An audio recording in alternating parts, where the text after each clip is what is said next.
red carpet for legends, when it comes to putting on a show, when it comes to ceremony, when it comes to pomp and circumstance, nobody does it better than they do. And that statue looks like it's been there forever. It's been there for one day. And it just, the landscape of it, it feels...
Is the audio up? See how low? You have it.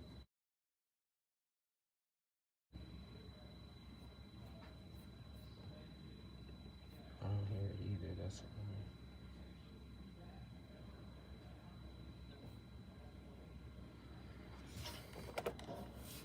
Is it? there should be something plugged in. He doesn't have the. There's a cord that's not really. It's this plug. It's not plugged in. That's what's going on. It should be plugged in at all times. Right here. There we go.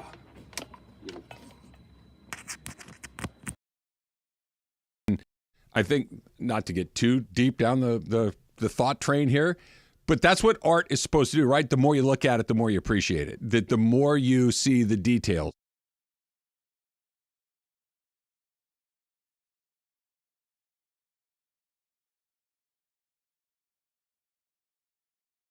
Obvious takeaways from it and thinking more and more about it, the better it gets. And I think that's how you know it was exactly right. And to your point, Slee, this wasn't somebody that, he never said, I don't really care, and we're waiting to see. He chose that particular moment in time. So you know that he's on board with it, and what it represented, it felt like it hit the bullseye. I also think it's interesting that I think Vanessa talked about how, like, he has his daughter's name tattooed on his arm, which when that picture was taken, not even all of his daughters were around yet. But that, it's important to put that part of Kobe into that. And then, again, like Vanessa says, like, if you don't like it, tough S. Yeah.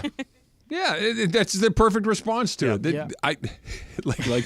Right? It's like we say on this show all the time, if you don't like it, who cares? Yeah, exactly. Because I like it. Because he liked it, and what the rest of you, and everybody else is going to love it too, thankfully. Something real quick. Too, right? Yeah, something. That's right, the five trophies. 5 trophies around it, the triangle shape. It's cool. It is cool. Something I thought, and you don't really know this unless you're at the game yesterday, just the vibe in the building, like you guys mentioned, but you walk around the concourse, there's iconic Kobe photos. Oh, that's cool. And everyone is stopping at all. And I'm talking about there's had to have been, let's say, 20 to 30 iconic photos. And anytime I took kind of a lap around the concourse in that main level, people stopped at all of them just in line. I want to take a picture next to this one. I want to take a picture next to that iconic photo.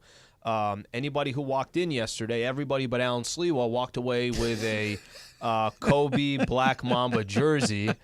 That's pretty amazing. You couldn't just that swipe one? 18,997 got it, and Sliwa did not get one.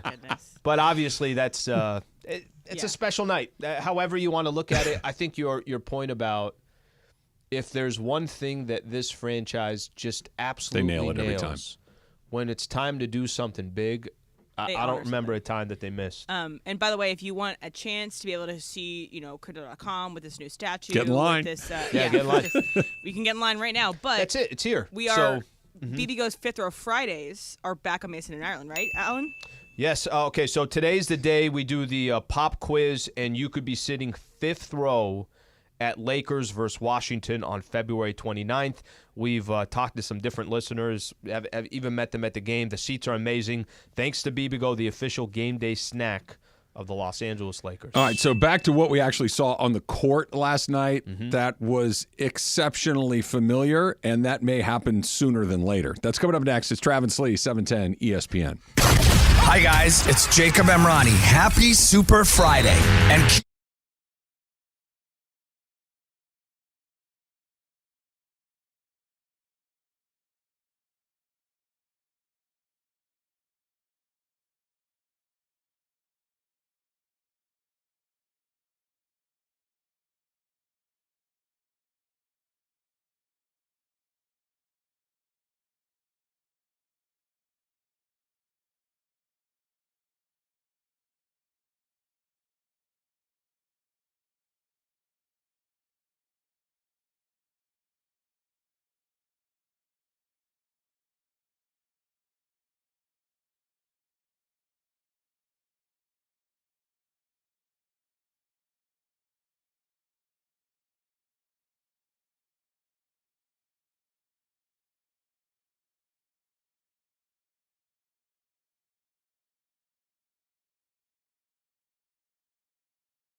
My Sunday is coming together perfectly. So a little golf on Sunday morning. I've already got the Bud Lights in my outside garage refrigerator, which may or may not be smuggled into the golf course. Oh, no, yeah, and you're then when we go home, the remaining Bud Lights will be consumed during the Super Bowl. So I get a little bit of the best of both worlds. Going to watch Super Bowl, going to have my snacks, going to have my Bud Lights. Perfect. But I'm also going to play 18 holes. Can I have a few Bud Lights? Let me tell you. Pretty good day. That's a really good setup. Like if you could, it almost reminds me a little bit of Thanksgiving. Not that I did it this year, neither did you as well. You know, you get, okay, can I go get a jog in or a run in, or you do the turkey I went and trot, watched people get a run in. I'm with you. But you kind Sorry, of you kind of will accomplish something before you actually end up doing your thing. Absolutely. Yeah, I'm gonna go swimming on Sunday morning. There you It's go. gonna be great. Go for you. So that's one thing. So Wait, can I ask a stupid question? How when you say I'm going to go swimming, do you just swim nonstop for like an hour? That might be the stupidest question I've ever heard.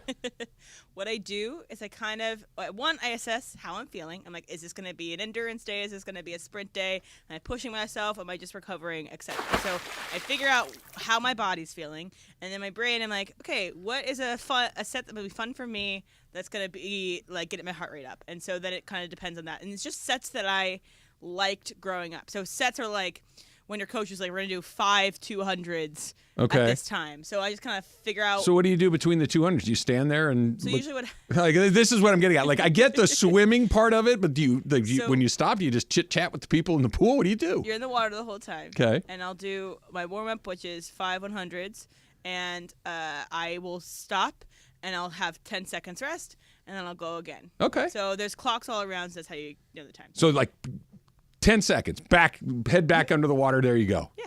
Or like 15 seconds, yeah. Okay. So usually I do like, if I'm swimming for 50 minutes, I'm probably actively swimming for 40 to 45 of those minutes. I'd be drowned after 11 minutes. But that's not 11? You're making it 11? Well, I'm not going 11. As fast as she goes, but I could, I could float. I try to keep a certain know if you know pace, this about me. Yeah. I'm pretty buoyant. Like I can float pretty good. Yeah. The way that I'm built, it floats to the top. Yeah, I don't really chat. I don't really have the breath to chat. But yes, on Sunday too, I'm gonna go to a Super Bowl party, and a lot of my friends are not huge football fans, but they are Super Bowl ad fans because they become part of the canon of all of our lives. So I'm gonna play some of the iconic Super Bowl ads for you. And I took out whatever product it is. So, they'll be talking about something and they'll say, why don't you try a blank? I took that out, okay? So I want to see who can get what product it is first. Okay. All right? Do you guys want something from the 2000s or from the 2010s first? Dealer's choice. All right, Al, do you have a preference? Let's go 2000. 2000s, all right. He graduated then. During my high school ceremony. I'm going to play it now, and then whoever has it first, say their name, and then you can play it after it's done, okay? Ready? Able to pick up good yardage on the play. The best part of this defense is their defensive line and their interior Hello? linebackers. Hey, who? What's up? Nothing, B. Just watching the game, what's up with you? Sliwa. Watching the game, having all I have to do is just... What's up? Yeah. Oh. All I have Bud Light. Yes, yeah. It is Bud Light. Bud Light. So what? Lizards. Yeah. That's great. That campaign killed it for a while. It did. That campaign killed it for a while. Yeah. And it was part of everyone's people would say, "What's up?" You would answer the phone that way. People forever afterward. That's the point of a good commercial. I still do it. Nobody knows what I'm talking about. All right, I'm gonna do one more. This one is the one from 2010s, and so I'm gonna keep playing the entire clip that I have. Just say your name when you know it first, and you can guess first. Okay, so I'm gonna play it right now. Mike, come on! Mike, what is your deal, man? Oh, come on, man. You've been riding me all day. Mike, you're playing like Betty White out there. That's not what your girlfriend said. Baby. Whoa. Eat a Snickers. I took it out. Sorry. Dang it, Emily. Yeah, it's a Snickers. Betty White, right when you got that one. I remember. That's funny. Yeah. So that was one of those that was the very first one. That campaign is, I was gonna say, still going on. The campaign of You're not yourself when you're hungry. You're not yourself. Yeah. They've gone through a lot of different people for that. That's not what your mom said. from Betty White. And that was also like peak Betty White. She was like going viral. She was hosting SNL. Like, I don't know why she got all famous all of a sudden. Because she was 80-something and hilarious. Yeah, and still doing things. But it's like, obviously Golden Girls not on anymore. So it's not like she was like being platformed all the time. Well, so it was great. She was on Mary Tyler Moore. She was on Golden. I mean, she was on TV for 60 years. Yeah, but like, there are people that have been on TV for a long time. For sure. And dip and they there's something funny about your mom joke from an 80-year-old woman. I love it. It's pretty great. So we'll sprinkle some more of those out throughout the show. So last night's game against the Nuggets was eerily similar to the 4 games they played against the Nuggets in the playoffs last year, which was it was close more or less the whole night. The Lakers made a couple of runs at it. We were like, okay, maybe. And then right when it got time to kind of put the game away, the team with the better players just put the game away. The team with the better record put the game away. The team with the MVP of the league put the game away. The team with the best second guy put the team away. And it was a fun game to watch, but it was also like, oh, right, there's still this, I don't know if I want to go as far as fatal flaw, but there's still this fatal flaw that when it comes down to it, to be the ability to execute against another really good team, the other team has the advantage. Yeah, it was, I think you and I talked a little bit about it before the game. The surprise for me is the Lakers won that game. If Denver won, there was not going to be a surprise there. They almost have to play flawless against Denver. And something else to keep in mind, when they announced D'Lo's not playing, I'm like, all right, well, that's D'Angelo not play. They need everybody, and on top of that, they need to play really good basketball to beat the Denver Nuggets. But you know what that means? You know what that description is? I need everybody. It means you're not very good. And I need everything to go right. That's what that means. It means I need everything to go right. And get a little bit lucky and hope something goes wrong for them. You've mentioned this a couple times. You know how we looked at last year's playoff run. They needed everything to line up. Right. They took advantage of it, right, and they got to the Western Conference Finals. But then they faced the Denver Nuggets, and it was just a matter of time if they're going to lose that game. Let me go back to what you said about the final couple of minutes left in the game. Did you ever feel like there was a moment that, hey, the Lakers might pull this thing out? Not really, no. Okay. I did. I'll tell you when it was. They hung around just enough. Now, they didn't help themselves. You're down 10 at halftime. You're basically playing uphill the entire second half. They hung around just enough to where, did they potentially pull this thing out? There was one specific play where I got fugazied. Okay? Okay. Lakers are down 3. Jackson Hayes comes out of nowhere to make a block on the other side. This was with a couple minutes left. Mm-hmm. Makes a beautiful block.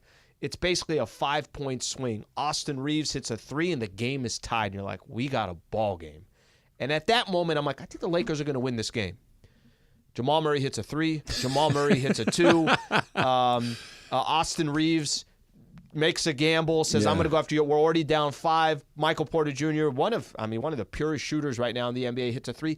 They're down 8, and I felt like 7 seconds had gone by. Right. It just happened like that. That's not unlike what it was last year where, okay, it's a fourth quarter. They're in it. It's a 5-point game either way, right? It's just, okay, but when it's, okay, it has to happen now. Mm-hmm. It's the now of it all that they, especially like you said, against Denver, where Denver, it feels to me, they never get sped up. They never get put on tilt. Their best guys almost never make mistakes at really crucial moments. Yeah. And their second guys, whether it's Michael Porter Jr., whether it's Aaron Gordon, whoever that second guy happens to be at that time, steps up and makes a play. Hits the right pass, gets a stop, a block, a steal, hits an open shot. Like their second guys just are ready to go in those moments. They get better at the bigger moments. Yep. Austin Reeves wanted to have that moment. I know. He was trying. He took a gamble. Yeah. And it didn't pay off. And he left the one person, or many people. But you shouldn't have left him open, and obviously. But if that worked, it worked. It was a good gamble. It just didn't pay off. I'm with you. I heard Barkley on TNT saying, "What is he doing?" No, they're I liked down it. 5 with a minute left. Yeah. Like I don't mind the gamble of that. You have to steal one, Yeah. like both literally and metaphorically. How did Jokic? By the way, was that not Jokic too? Can't even see behind him. He's like, yeah, I feel like somebody's coming. Forget that guy. Literally, he had a bad night last night, exactly. and it was still he was the best player of the court. He's one of those. Double. He's gotten to that part right now where no matter what he does, you're not like, are you kidding me? It's like, yeah, he did it again. LeBron was like that for a long time. Tiger was like that. Kobe was like that. That there's just guys that the only surprise is when it doesn't work. That when the shot rims out, when the putt didn't drop. When that's wait, he missed? Not that he made a 30-footer. It's like, well, of course he did. It's Tiger Woods. It's what he does. Nobody makes 30-footers. They go in like 1 out of 30 times, and they just pour them in like it's a tap in. It's like, and only Tiger did it. That's where he is right now. It's like, did it go? By the way, think about that for a second, where you're putting him. And you're not wrong to put him there, but this is the guy that was picked in the second round during a Taco Bell commercial. We need to and bring you just back had him in the same sentence as Tiger and Kobe and some of these other players. Because and again, he's got to do it for a much longer time to be there historically. Well, he's already a two-time right now, MVP. He's a Finals MVP. He'll probably win the MVP again also, this year, how long until Jokic has a Taco Bell commercial? He needs to have one right now. By the way, you're so. How is that not an ad? Good point. How is that not an ad? It should be. Where you literally are taking the, you know how they have on the screen for the draft, it's like who's been picked, who's coming up, and then there's the commercial. That literally was happening while he was doing it. All right. So the trade deadline yesterday was a dud. Yeah. The Lakers literally did nothing. Yeah. Now what? Yep. That's next. It's Travis Lee, 710 ESPN. High-quality supplies and solutions for every industry, as well as access to product specialists who have the knowledge and the experience to answer your toughest questions. Plus, their commitment to being your safety partner can help you keep your facility safe and your people safer. Call, clickgranger.com, or just stop by.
Why were you in my dream, bro? I don't know. That's why I'm asking you. All right, here's what happened. And dreams can get weird. Of course. This wasn't a weird dream. It was almost as if like it really happened, and it was like very much on brand. I was on brand, or like we were like the whole thing. I think was on brand. Okay. We finished the show, and you're basically saying, "Hey, let's go get something to eat."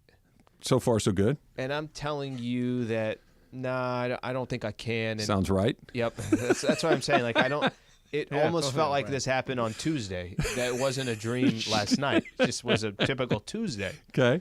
And I'm trying to like explain to you, no, I'm supposed to be grabbing lunch with Michelle. And you're like, no, come on, let's just do it. We haven't got it in a while. And then you kind of start like you're coming up with ideas for the restaurant, even though I'm telling you like, I can't do it. Here's the weird thing. Are you sure you weren't having like just deja vu? Were you actually asleep? No, but here's the weird thing. We were driving, like we were both in a car together. Yeah, I don't know if that's ever happened. Okay, so we're both in the car, and you're basically like, hey, I remember you saying something. Let's go get a good burger from like a good steakhouse, is what you were saying. So okay. Like, you were also, I felt like, as part of your pitch, as you were selling, right? Okay. It was, hey, where'd I want to go?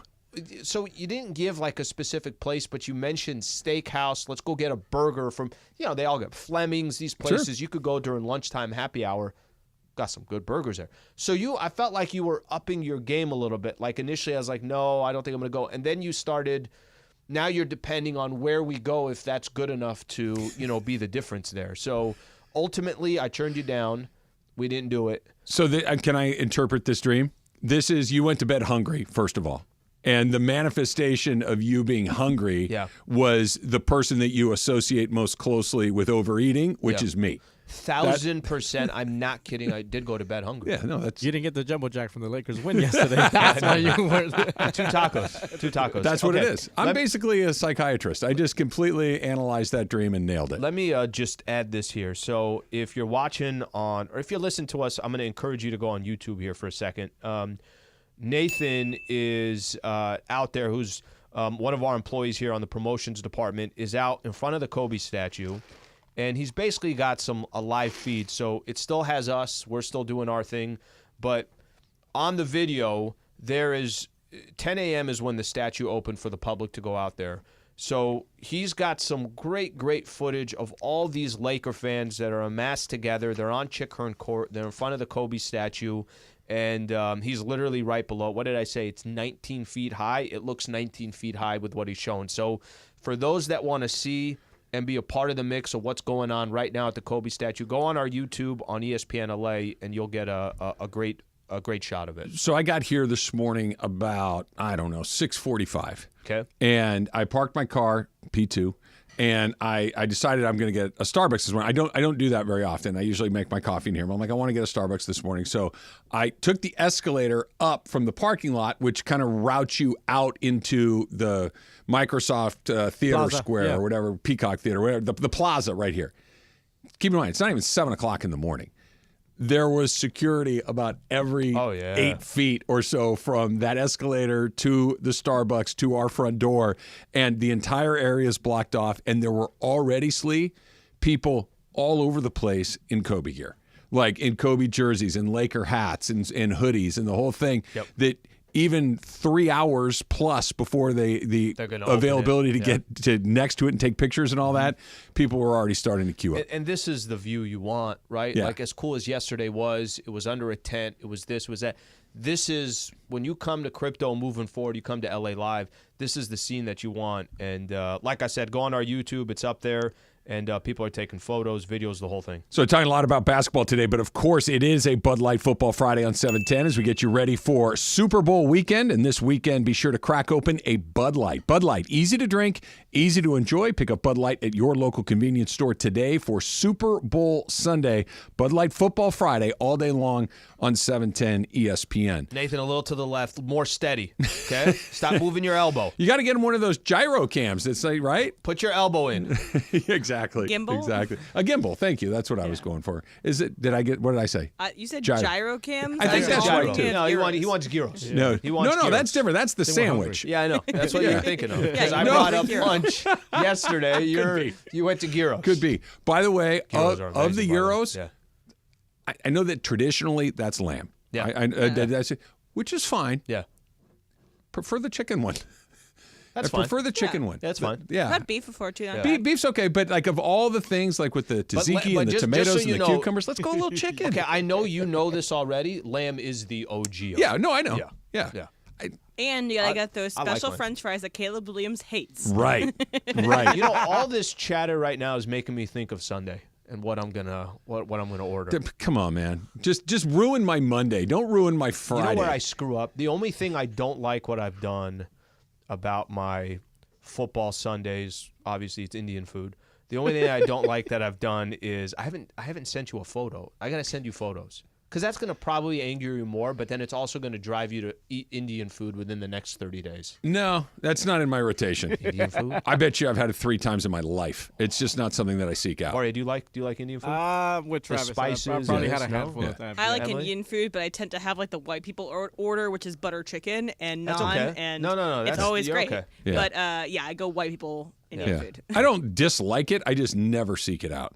Like basically everything that you talk about, with the exception of the Ramen? sushi, Oh. is something like ramen. I like it, but I never go get it. I love ramen. I like it too, but it's not something that I go, you know what I'd like today? Yeah. Much less on Super Bowl Sunday, Sliwa. Partition. Bothers me a great deal. Shun, reshun. Right. Yeah. Susan and I do that when we're in the car. So, obviously, more often than not, I'm driving and she's sitting in the front passenger seat. And one or the other of us will start to bother the other one with some sort of topic that the other one doesn't want to talk about. So we do an invisible partition between the two of us. Like, all right, partition's up. We're done with this. All right, Jorge, So I'm play partitioning- Partition by Beyonce at 11. Yeah, I'm partitioning your Indian food on Super Bowl I Sunday. got to send you some photos. See, now you've done a thing. If Gotta I send get a photos. text from you on Sunday, just delete. Just slide it to the right, delete. No, I don't. If I'm sending you a photo of food, It's gonna not. Look, send it to me on Monday. Save them and send them all to me on Monday because it'll put me in a headspace that I don't want to be in. Ask Slee, and don't ask him what he's eating for Super Bowl Sunday. Coming up next, it's Travis Slee, 710 ESPN. 13. Right? That's the number. 13 years in a row that Rotolo Chevrolet has been named Dealer of the Year. And they do it because, well, obviously they're awesome, right? I have my Silverado from Rotolo Chevrolet. We have another Rotolo vehicle in our fleet. I'm a huge fan, and you will be too if you get out there and see what it is that they're doing every day. Go find out for yourself what all that fun is about. See why Mike Capozio's dancing. See why they've won Dealer of the Year 13 years in a row. It's because they have the vehicle you're looking for at the price that you want, and the customer service is going to make you come back time and time and time again. Courteous, upfront, transparent. You're going to feel good about it. Think about the cars you've bought. Have you always felt good about it when you're done? I think I know the answer, and you do too. That's why you go to Rotolo Chevrolet, because you're going to feel great about the treatment that you get. Right off the 210 freeway, Sierra Avenue exit, right there in Fontana. Can't miss it. And if you can't go in, go online. RotoloChevy.com. ROTOLO. RotoloChevy.com, and tell them that Travis sent you.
I always like being able to ask this question. Would you like to start on Twitter or on the phone, Al? Let's get in that phone. Let's get into the phone line. Yep. Let's go to Downey and Jason. You're up, Jay. What's going on? Before I get to my Ask Lee, if someone out there wants to make a tiki masala dip, I'm all for it. Yeah, that sounds incredible. I'm with you, brother. I'm with you. Let's hang out together. Yeah, you and I.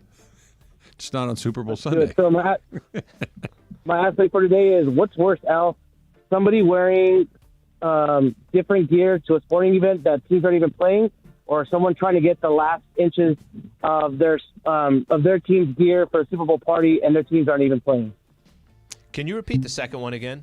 He's gone. He's gone. He's gone. I didn't get it either.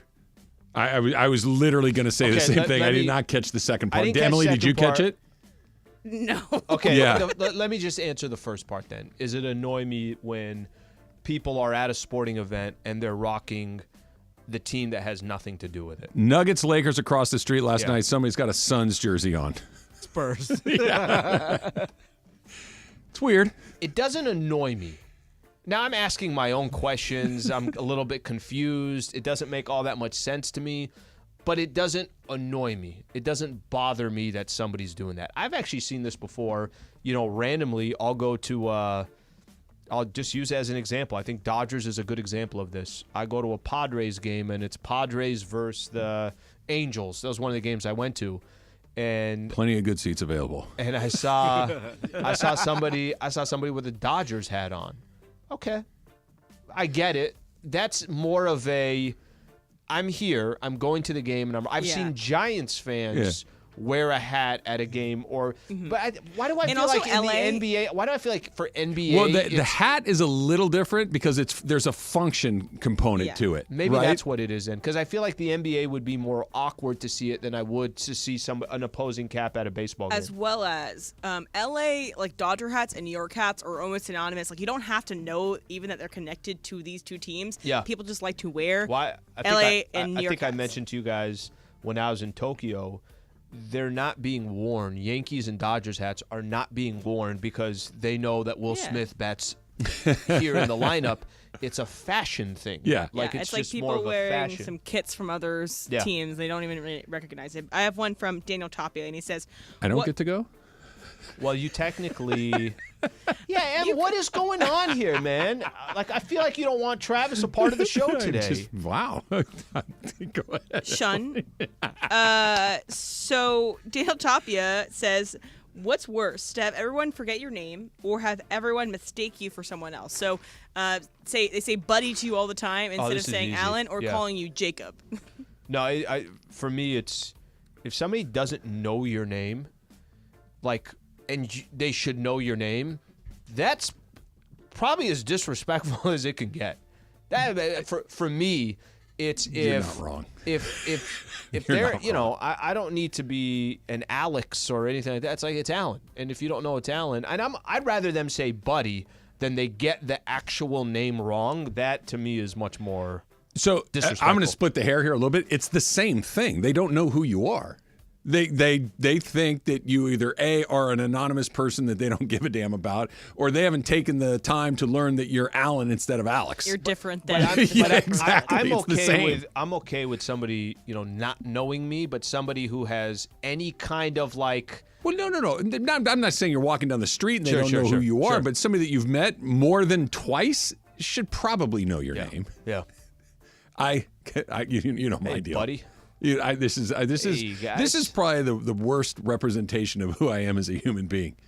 I love to reintroduce myself to people I know I've met and I know it's going to bother them. Awesome.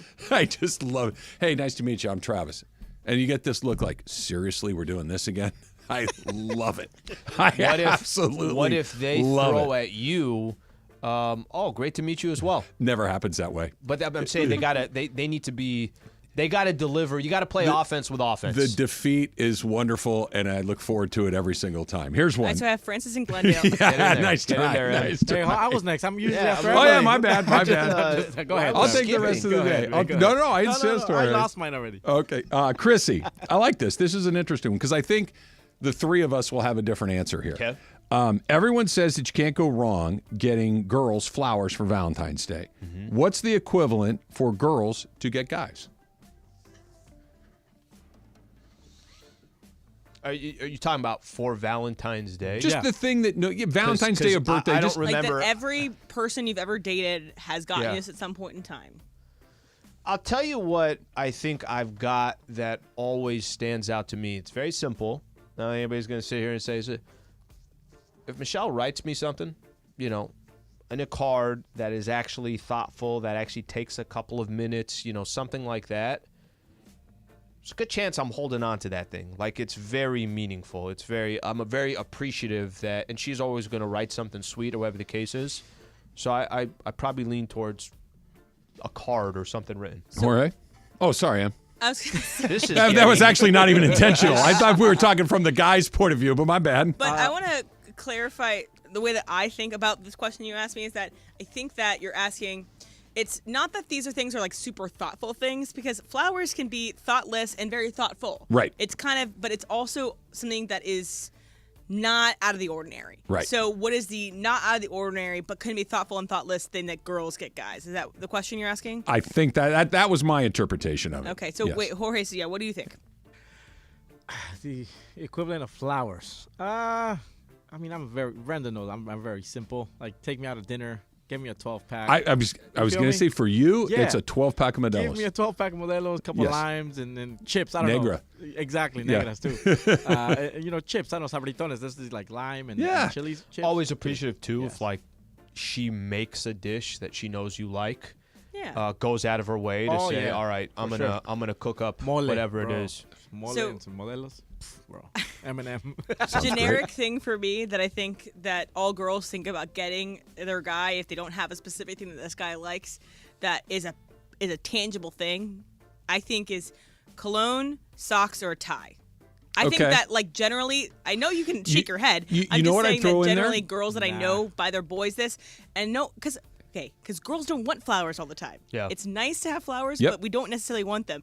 Guys, I'm assuming you don't necessarily want these things, but girls think that you want them. Ties, I know so few people that still wear ties, and cologne is very different. You either are a cologne person or you're not, right? There's not that middle, like sometimes I do, sometimes I don't. 11 sprays and that's every like morning. flowers. Some girls don't like flowers. 100%. For me specifically, like the equivalent of Jorge's, Modelo's, and chips, golf balls. Mac. Yeah. Golf balls. Well, It's like, there's never, and it's like one of those things that you can tell me how much you're paying attention by the type of golf balls you give me. The ones that are at the grocery store for $4, I know that what you've done, and I know the real ones that you have to go find at a real place. Yeah, like for a long time, I would get my dad like the same things. I would when I was growing up as a kid, I would get him ties a lot because he's a teacher, so he would wear ties to work and stuff. I would get socks, but now I've been much more like catered to, because my dad, not that it wasn't, but he's more of a person I talk to, that I have a relationship with, that is like a real person. Yep.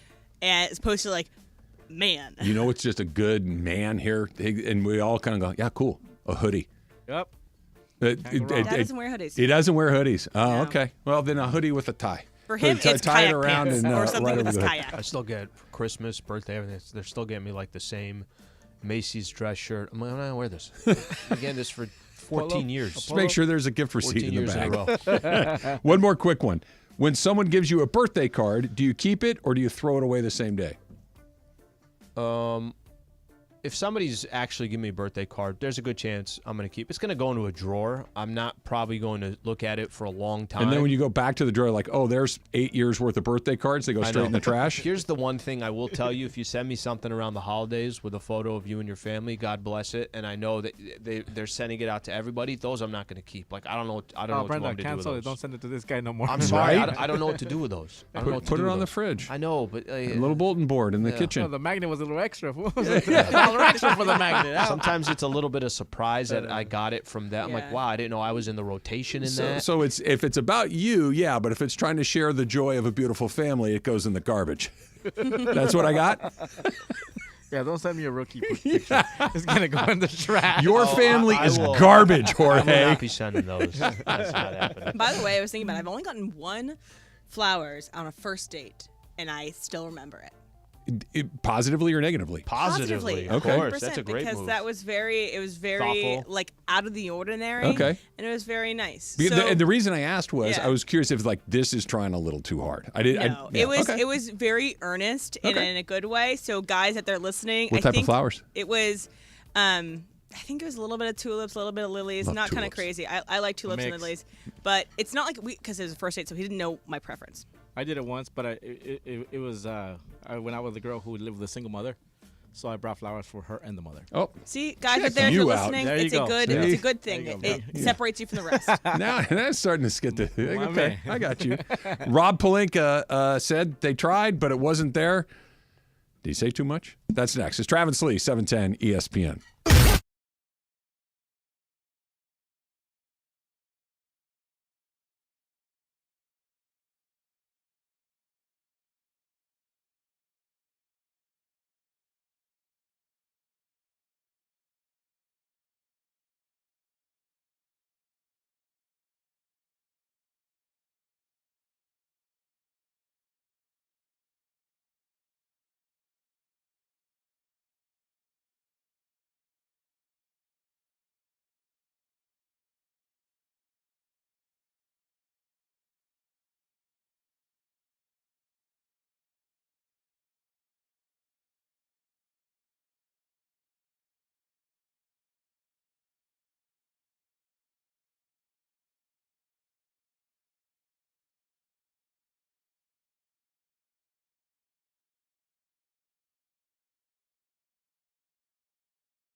So we have the Super Bowl on Sunday, and you may have people that care mostly about the game. We have maybe have people that care more about the food, but there are a bunch of people who love the commercials. So we have a bunch of these classic commercials that I'm going to play for you. I tried to take out the product, and if there is a product, I'm sorry, I did this morning. So Went very quickly. It's okay. I'm going to play this one. Hello, Greg. What's up, Berg? So you're involved in this. So if you think you know the answer, say your name. I'll pause it, and then you can give your guess, and then we'll continue on. Okay? So this is one I feel like you all should know, but I'm going to play it first. What's in the bag? Nuts. Play you for it. You and me. Travis. Travis. Travis, you're first. It's McDonald's. Yep. Yep, Larry it Bird is and Jordan. McDonald's, Yeah. and it's the showdown between Larry Bird, Greg. And By the way, that I got McDonald's feels right. What's in the bag? Yeah. And they play horse, and it's pretty great. So classic. that's one of the ones, and then I'm gonna play one more for you guys here, and we'll see if you get this one. It's halftime. Both teams are in their locker room discussing what they can do to win this game in the second half. It's like 2018. It's halftime in America, too. Oh, it's People are out Clint of Eastwood. work. Oh, my gosh. And they're all wondering what they're going to do to make a comeback. And we're all scared because this isn't a game. Sliwa. I'm going to be wrong.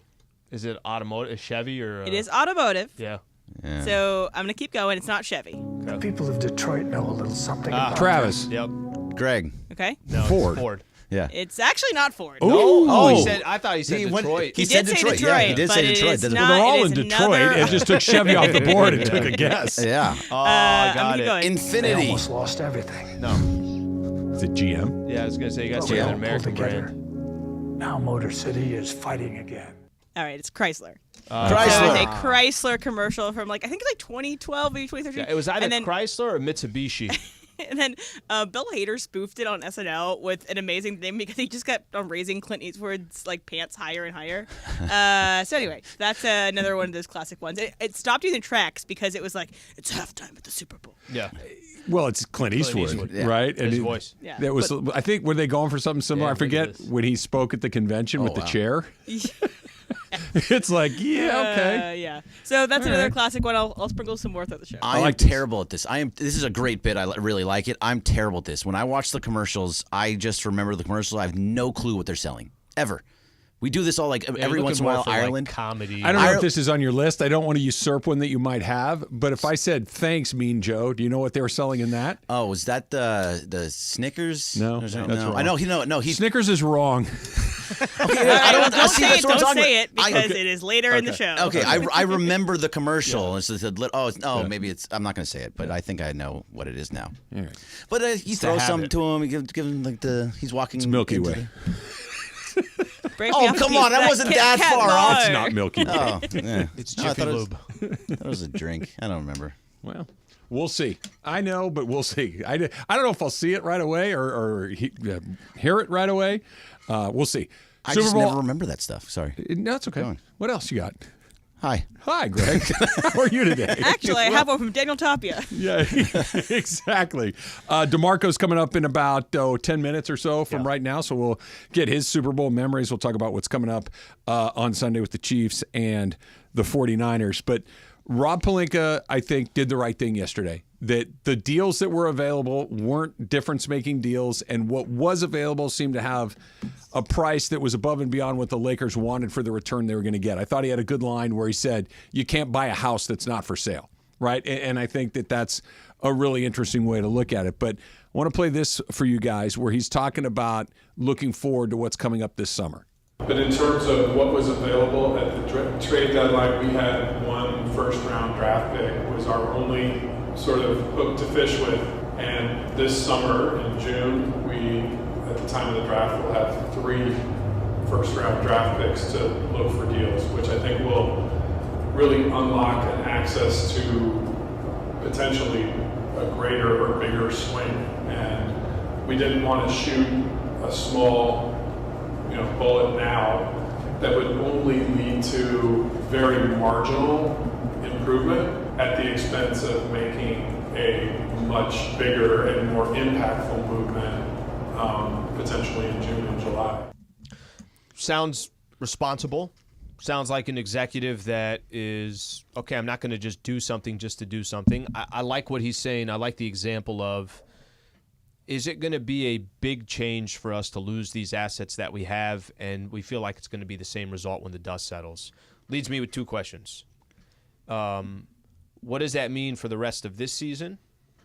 And basically what you just told everybody is you're going to swing 3 first-round picks this upcoming summer to try to go make some type of a blockbuster move. So Is that what you heard? That's what I take it as. Okay. I mean, if you're saying if you meant first there were some articles that came out before basically saying this is what the Lakers have the potential to do this summer, and then they associated Donovan Mitchell and Trae Young as 2 examples. Oh, God. But they kept talking about the 3 first-round picks. They kept talking about the 3 first-round picks. He reiterated it yesterday. I took away, you're putting a tremendous amount of pressure on yourself that this offseason you're going to go make a big move. Because this is reiterating of kind of why they didn't make a move now. Let's have more assets so we can go make a big move this summer. Those are the only 2 guys, basically, you can think of. That would be Donovan Mitchell or Trae Young. Today, as of right now, it could change. Sure, there could be somebody else out there. Who knows who it's going to be? But Donovan Mitchell, most likely going to New York. He's from New York. He's been saying for the last 4 years he's going to New York, or how many years it's been. So that just seems like the obvious landing spot for him. Trae Young, sure, maybe that's something that's going to work, but I just don't know if Trae Young. Does 3 first-round picks and run for Austin, the hills. Yes, okay, run for the hills. Hills on Trae Young, and also and 3 first-round picks and Austin Reeves. Other people are not going to. It's going to have to be more, yeah, right? Because you're going to need to match salaries too. Right, so maybe it's going to be somebody like I think it's interesting then. that you guys immediately jump to here. I got more money to spend, so I'm all going to go spend it on one guy. Right, because that's not what I heard. Well, you have to plan for the future. No, I understand, but I think that if you take all of the things that have happened in the last, call it 3 or 4 weeks, LeBron's hourglass plus the lack of action at the trade deadline, plus we have more, capital, whether it's draft capital, salary cap capital. LeBron may or may not be here capital. I think it's very likely that he is, but at least it's an option. Sure. That they're set up to have choices, not decisions. I think almost is a negative association. They have choices. We can go spend all of this on one thing. We can go buy 2 smaller things. We can draft. We'll see. Look, they could theoretically, and I know that this year's draft is kind of garbage, at least for the people that study these things, but they could have high draft picks in the upcoming years. We don't know. It gives them optionality. I don't think it paints them into a corner. I don't think that this was okay, we have this, because I think for the first time since LeBron James has been here, they at least split the thing in half. That before it was always, LeBron wants it, we're going to do it. We got to maximize the LeBron time. We got to try to win a championship with LeBron. And I think up until about now, that was probably the right thing to do. But right now, year 22 is on the horizon. Mm-hmm. 40 years old is on the horizon. The ability to impact the game, we've already seen, has started to wane on a consistent basis. On any given night, sure. But you have to start to make some decisions for beyond number 23. You have to. What makes you think that what I laid out does not accomplish that goal? Because I don't think they're going to go if they're going to go use 3 first-round picks and they're going to go use assets, yeah. I don't think they're doing that just to accommodate LeBron James. I think they're accommodating the future with Anthony Davis, plus we still have LeBron James. That's exactly what it is. I think the world of LeBron saying, go get Russell Westbrook, as an example, I think those days are over. Mm-hmm.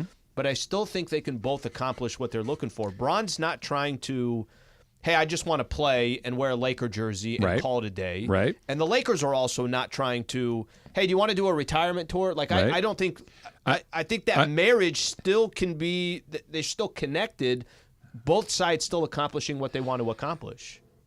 Sure, but you're leaving out the thing that I think is the most important part.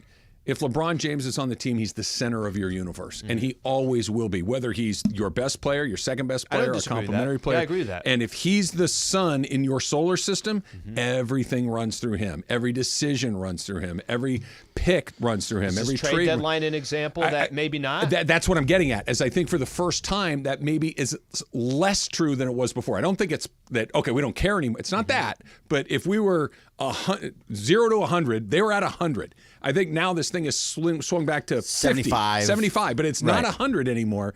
And if he's still here and he wants one and you want the other, I think for the first time ever, we're having a discussion. But if he's here, there is no, well, he'll just be a part of this. He is this. That's what this is. Hold on 1 second, Greg, because you're going to love this. You ready? No, seriously. Okay. You're going to love what I'm about to tell you. Okay, I think I know. You ready? Yeah. UCLA's Chip Kelly is expected to become the new offensive coordinator at Ohio State, per sources. day, played for Kelly at the University of New Hampshire, and later coached with him at 3 stops. So the UCLA coaching job, according to Bruce Feldman and The Athletic, is now open. It's available. Chip Kelly, the OC at Ohio State. There's so many things that go here. It's amazing. First of all, Chip Kelly is leaving a head. This was gonna break. I knew it was there. I actually saw it and I was passing it around to people. But what it says about UCLA is a lot, actually. A ton. So Chip Kelly, none of it good, went from a head coach in the Big Ten to an to offensive coordinator in the Big Ten. Right. So what does that say about what's going on at UCLA? First Nothing of all, good. Nothing good. No NIL. But also, this is a complete mistake by Martin Jarman because he completely screwed everything up earlier in the season. Fire him at the end of the season. They should have fired him before the USC game, and they decided not to. Then you boat raced USC, and they're like, oh, everything's fine. And now it's February, and you don't have a head coach. And the ones that you would want have jobs. Of course, they're all over the place. What? I'm sorry. Your face is all red. Your veins It's are hot in popping here. out. I'm You're wearing a really excited sweatshirt. about this. And the only thing you cared It's amazing, about, and though. the only thing you cared about at UCLA was their defense and their great he's defensive gone. coordinator, and he went across the street to the University of Southern California. He maybe would have stayed. He maybe would have been the head coach. Who cares? Yeah, Like we were getting a coordinator for no get reason anyway. Someone, I don't know, maybe an NFL coach that didn't get a job this past year. Hey, give me Pete Carroll. Vrabel? I'm all in. Pete Carroll? Vrabel, Pete Carroll, sure. I don't care Okay, who it is. I would take one of those. Those are interesting ideas, sure. And if they get And into they're one not of gonna those happen. guys, of course not. Why are they going to come to UCLA? Well, hold on a second. Maybe Saban will leave his gig with He's gonna ESPN kill that it he on just that gig. signed. He is. I think, by the way, Pete Carroll is actually a real thing that could happen. Maybe. Not a chance. but sure. No. A retirement tour. He's already in his 60s. He's not going to be a head coach in the 70s. NFL again. 70s, whatever it is. He could get a better job than that. That's why. Yeah. He could get a much better job than that. Of course he can. That's why he's not taking it. But this place, like, here, go back home to Southern California and hang out. His credit was hit with a recent credit card he opened. Here's what this is, and it's just shockingly awful for UCLA. Take Chip Kelly, good coach, bad coach at UCLA. Put it aside. Head coach that has not been canned to go take coordinator job in the same league. It makes him look so is bad. Ridiculous. And the crazy thing is, everybody's looking at it and going, OC's probably a better job. Well, it's Ohio State. That's what I'm saying. It's Ohio State, but it's also a reflection on how that job is UCLA. valued in the coaching community. I can't deny that at all. It's ridiculous that you go to an OC job from a head coaching job in the same conference. Had he gone to the OC job at the Kansas City Chiefs? Okay. Sure. NFL. Yeah. Same conference. They play each other in 2025, so we'll see. Maybe. Should have came to San Diego State. I'm glad he's gone. Coordinator. Either way, I'm glad he's gone. The Super Bowl champ, DeMarco Farr, joins us next. It's Travis Lee, 710 ESPN.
On the Southlands Mega Sports Station, 710 ESPN, Super Bowl 58, Sunday, Chiefs-Niners, who will hoist the Lombardi.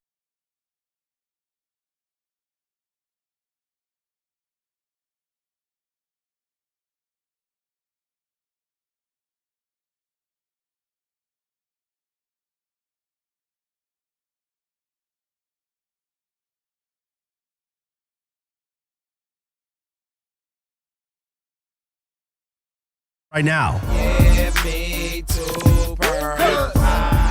Always good the couple of days before the Super Bowl to have a Super Bowl champ on. We're joined by Pal, Super Bowl champion, part of the Rams broadcast team, DeMarco Farr, joining us right now. Also in a Nelly video, damn. And in a Nelly video, yes. I always forget that part. Video. Yes, I will never live that down. Oh, my God, I just heard about the Chip Kelly news. How about that? Crazy. Oh, my God. I heard like that Mr. T from Rocky 3. Getting out while you can. Wow. Don't give that sucker no statue. Give him guts. What does it tell you about the status of the UCLA football program that I'd rather be the coordinator over there than the head coach over here? For me, it makes me happy. Worse than UW.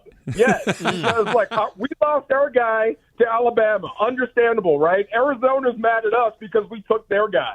Crazy. Now UCLA, you're leaving for a coordinating job? Oh, yeah. I don't want to hear anything from Bruin fans ever again. Ever, ever, ever. All right. You're not going to let Sedano do that to you, are you?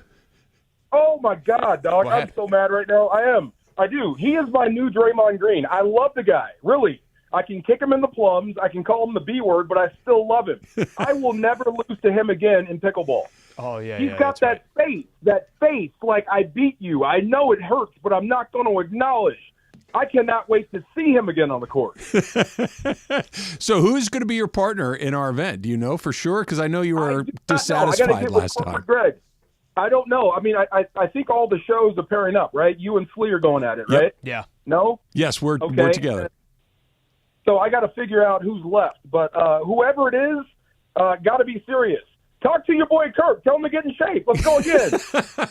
Yeah, you were like, it was like Hell Week, Navy SEALs, however you want to describe it. You were taking that very serious last year, DeMarco. I don't like to lose in anything. I do not. I just can't stand. I can't stand losing, period. I can't stand losing to people like George who give you that look. So it's all on out. Okay, DeMarco, obviously the game on Sunday, can we get a little what are you thinking here? What not just a prediction, but some things that stand out to you most for the game on Sunday? I think Mahomes is going to have to win ugly. I think he's going to have to win low scoring. I think he's going to have to do it in like record time. I don't think he's going to have a lot of time of possession. I really don't. If Shanny's smart, this game turns into Christian McCaffrey versus Steve Spagnuolo. Can he get enough guys to the ball to trap him? And can McCaffrey get out and control the game? And if I'm Shanny, I would say this. I don't trust Purdy until I have to. I want that kid chomping at the bit in the fourth quarter. If you're playing well, if you're running my offense, if you're executing perfectly, if your completion percentage is like 75 plus, I may turn you loose in the fourth quarter to close it out. But if you're chasing points in the fourth quarter, if you've turned it over, if you've messed it up on third down, and it becomes a quarterback battle, forget it. Get ready for Taylor Swift, because that's all you're going to see from here on. Well, I think that's all we're going to see regardless of what happens, but that's a topic for another day. So take me through it, right? These guys haven't played a game for 2 weeks.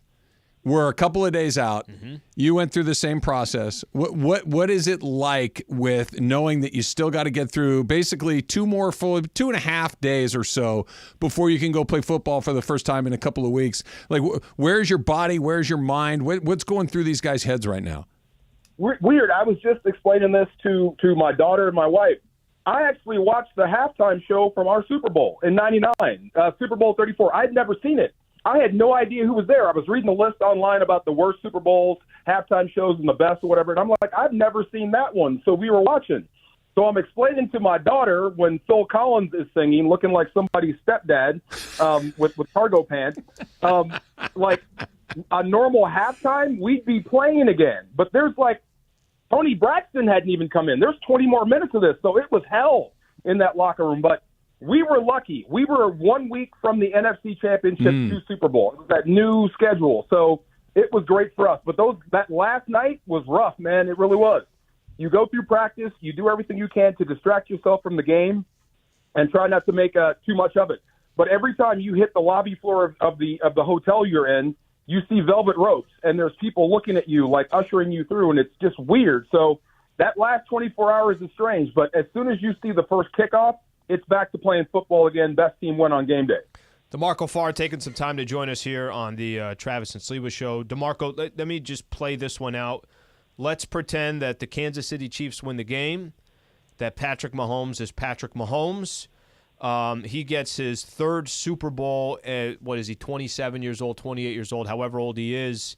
What do you start kind of looking at this quarterback and what his potential over the next 10 years of sitting in this spot? Maybe this is one of the more least talented teams that he's had, at least on the offensive end. The defense has been good. Does your perception change? Does it just become greater? What happens if Mahomes does it? Okay, weird. Tuesday, I'm going to sit down with James Shaq Harris, like the first black quarterback in L.A., and then I'm going to talk to him about Patrick Mahomes being in the Super Bowl, and it's just so wild how that comes full circle. But I would say this. If Mahomes wins again, he will have the chance to be the greatest quarterback in football history, period, end of story, if he doesn't screw it up going forward. And there's a lot left. He's young. He's got a lot of living to do. Going through the 30s is going to be different than it is right now, but he's hot. He is ready for greatness. And this is what I mean, win ugly. San Francisco's defense is legit. They're going to put him in some situations where he's got to be special to win that football game. He did that on the road twice. He was better than what the defense was giving. So San Fran is unforgiving. So he's going to have those moments. If he wins this, he'll have an opportunity, like I said, to be that guy at the top of the mountaintop. But the next 10 years will decide that. But right now, I think he'll put himself in position to be right next to Tom Brady as the greatest living quarterback. All right, I want to go back to Super Bowl 34, the one where you were Super Bowl champion. Your team, the St. Louis Rams, win 23-16 against the Tennessee Titans. What's going through your mind as Kevin Dyson is running for the goal line on the final play of the game? I can't say that on the radio. I mean, really, but seriously, though, I'll tell you what, this is what I was thinking, right? So it got tight, and when you're on defense and you're looking on the sideline, and Torrey Holt not getting into the Hall of Fame really sucks. Ridiculous. But I've got some great teammates, Isaac Bruce, Marshall Faulk, Orlando Pace, Kurt Warner, all these guys, Dick Vermeil. You know, they're all on the sidelines staring at us to make the play. The greatest show, they're staring at us hoping we make a play. That was far more pressure than anything the Titans were throwing at us.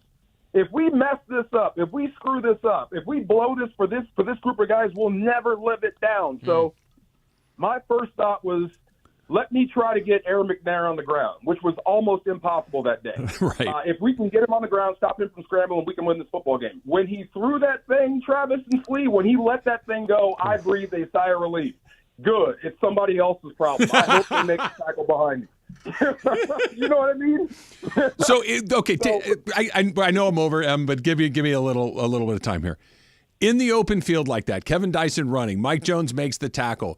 If you run that exact same scenario 100 times, how many times does he get into the end zone? Because I've watched it. It just feels like that tackle doesn't get nearly the trader.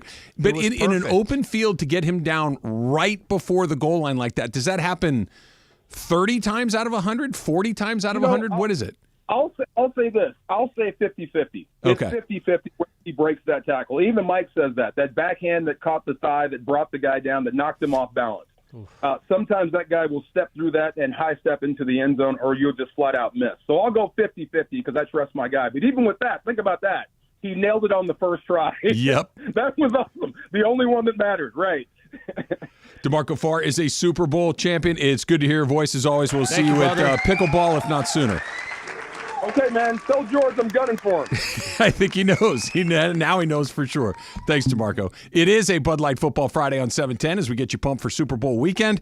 This weekend, be sure to crack open a Bud Light. Bud Light, easy to drink, easy to enjoy. Pick up Bud Light at your local convenience store today for Super Bowl Sunday. Bud Light Football Friday all day long on 710 ESPN. It is fact or cap time, Slee. That's coming up next. It's Travis Slee, 710 ESPN. Is your vehicle ready? Is it due for service? Is it ready for general maintenance? Is it time to get those wipers replaced? Thought we were going to get that sound. If it is, head into your neighborhood. That's the one.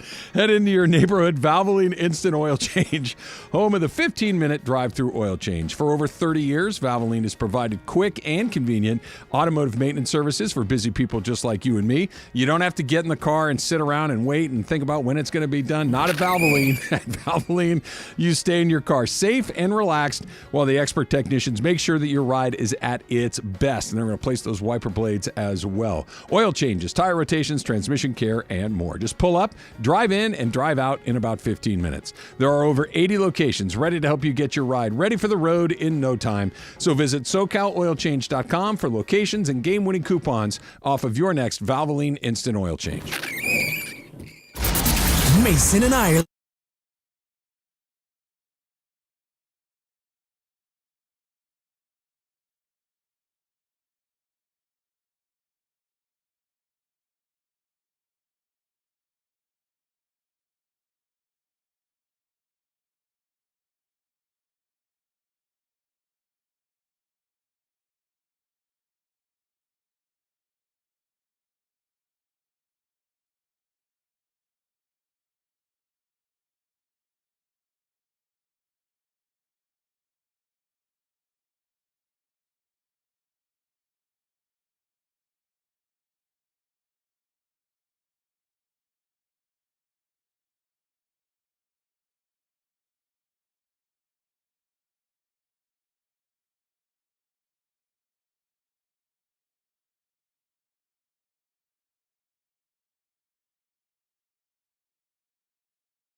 Cap.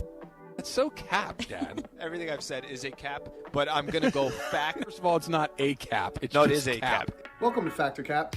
Hey guys, so I'm gonna get right into it. So over the weekend, the Grammys on Sunday, in the middle of the show, they went to YouTube performing at the Sphere. So like, oh, now we're going to go to YouTube performing at the Sphere. Take it away, guys. And they performed for like 5 minutes and then went back to the regularly scheduled programming. It made me and my two favorite podcast hosts think about something. So remember when we all got U2's album on our phones I do. randomly? Yeah. So again, this is a very specific thing to my generation, okay? I'm going to play this clip from this podcast. It's called Connor and Brooke Do a Podcast. All right, so here's their clip. Can we be released from the grasp of U2 and whatever contract they signed? They weren't even there. We watched like a 5-minute video of U2 performing at the freaking Sphere in Vegas. Stop with U2. They must have a contract with God? the government. Where is the U2 community begging for this? I don't know them. I haven't seen them. Do they exist? I don't think so. Also, go see U2 if you want to see U2. The rest of us are okay. So I think I do like one song by them. Yeah, there's that one that's kind of a hit. Which one are you thinking of? Without you. Is that you? All right, so that's this part of this clip. I know this is my generation talking about this, but it feels like I agree with them that U2 has been forced down my generation's throat for a long time. I don't mind U2. They are fine, but I feel like it's all over the place all the time. So U2 has been forced on us against our will. I have never encountered U2 because I wanted to. Travis, Fetcher, Cap. Cap. Just straightforward, make it easy. Yeah, it's you have a volume button, you have a channel changer, you can turn it whenever you'd like. They forced it on our phones. So delete it and keep it moving. Grammys. Turn the channel. I have never encountered U2 because I wanted to. Well, that's fine. That could be for you, but you could just flip it. You're good. It's Cap. It's Cap for me too. I mean, I'm not a big U2 fan. I'm indifferent. Yeah. I'm indifferent. I like some of their songs. Right down the middle. Some good. Some I don't really care about. They're all over the place. Well, but it's the stuff that you're looking at. Just change it. I don't know why we get upset about things like this. Like, well, that's because we have a radio station to get upset about things. no, fair. But I would say for the most part, like I don't have a feeling about U2 and. It's not being forced down my throat. This is my Chip Kelly, okay, Alan? Then you say it. Go ahead. Fact. I'm changing just for that. So we do have a choice, 100%. But I lean more towards fact. Yeah, I don't have to click on it. And everyone who had iTunes, the millions of people that had it on, there were a lot of times where it would just start when I got in my car. That on shuffle, and there's YouTube. I never asked for that. And here's the funny thing: it kind of introduced. I'm like, oh, okay, this isn't bad. I started this, but the question. The problem is that album sucked. But that's what they wanted. But the question was it forced upon you? Well, I didn't go out and put it on my iTunes.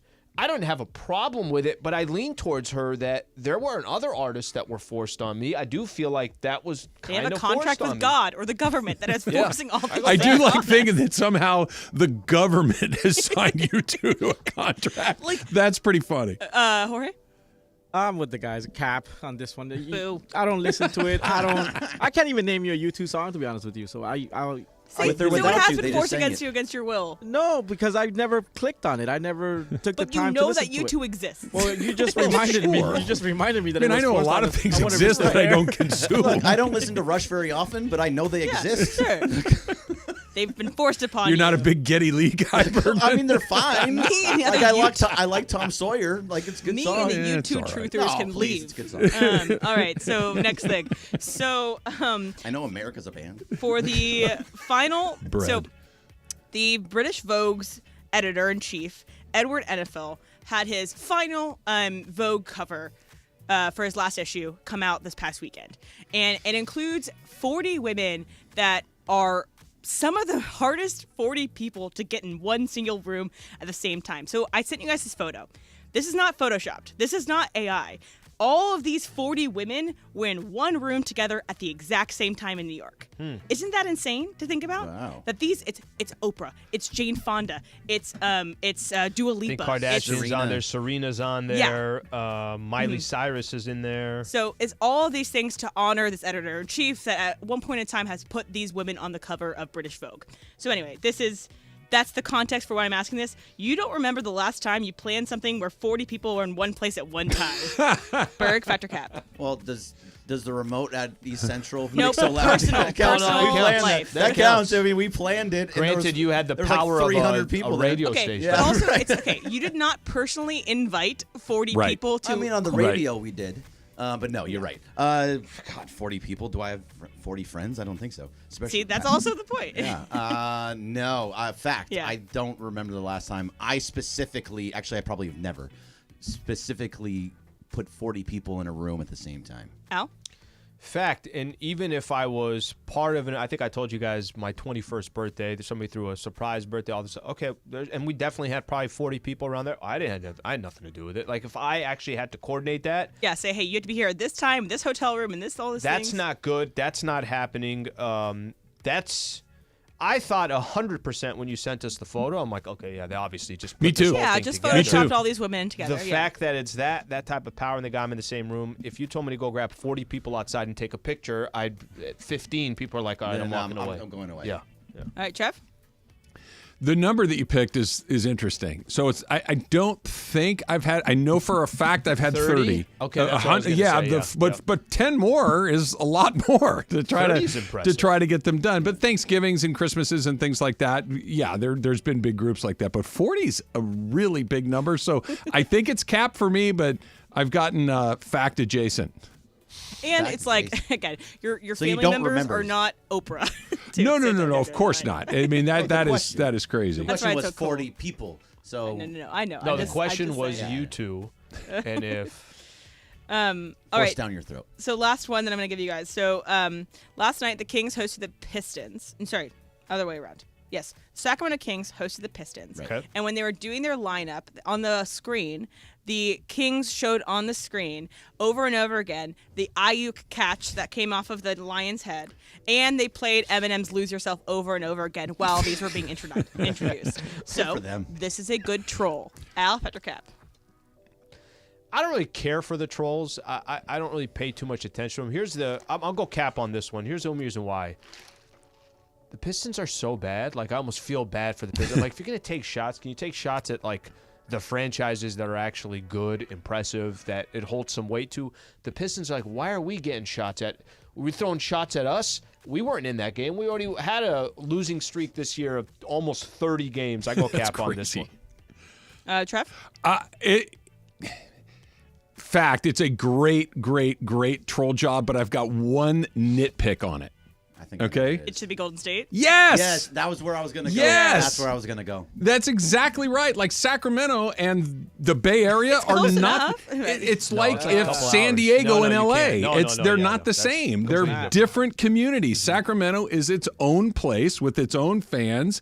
It's not just because it's kind of sort of up there. It's It it's might the even wrong. technically be closer to Santa Clara, but who cares? I love the video. I love the music. I love everything about it. It's just the Kings were the wrong team to do it. You're right. Well, but what is your football team in Sacramento? They don't have one. That's No, why I know, but like, who do they root for? Do they root for the Rams? I Do would they assume root it's for kind of it's the probably Raiders? Are mostly they- Niners and Raiders. I'm assuming Okay, so that's the Niners. Sure, the Bay, but it's not yeah. San Francisco. It's not even the Bay Area. It's Sacramento. It's not the wrong I city. mean, I agree with you. I'm just saying, like, they're most likely going to be fans of the It's Niners. Sacramento. So, Berg, what do you Again, think? I agree with you. We have two teams here, so it's like, look.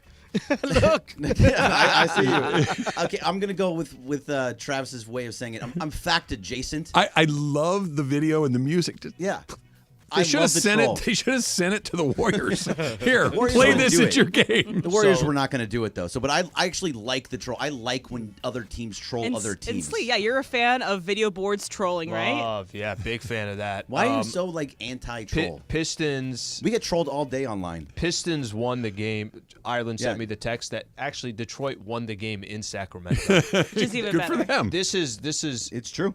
the Jaden troll Ivey had a big game. The troll thing I'm not crazy about, you're right, but I also don't like the Padres trolling the Dodgers. Like, that doesn't make any sense to me at all. Well, they're one not franchise rivals. over I the guess other. it works, but still. No, they are rivals. No, on your Not side. for the No, for Dodgers. the Padres, they are 100% rivals. Yeah. Yeah.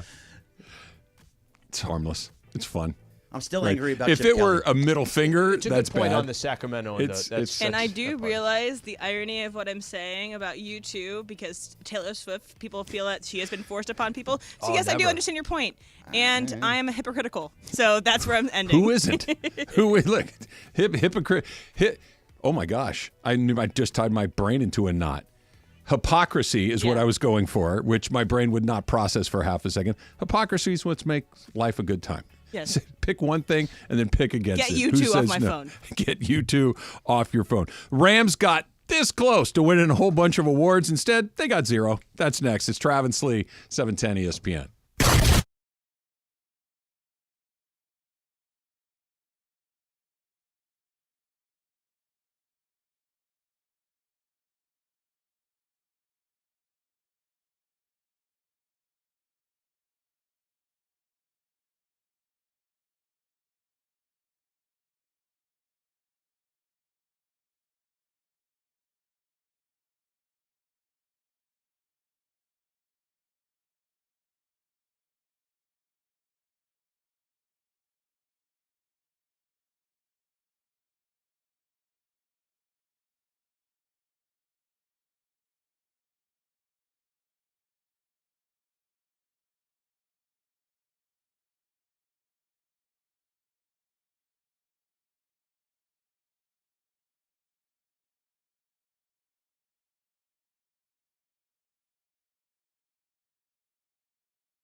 right, BB Go Fifth Row Fridays are back on Mason and Ireland. Today is the day that they're going to do their pop quiz. You could be sitting fifth row at the Lakers versus Washington game on February 29th.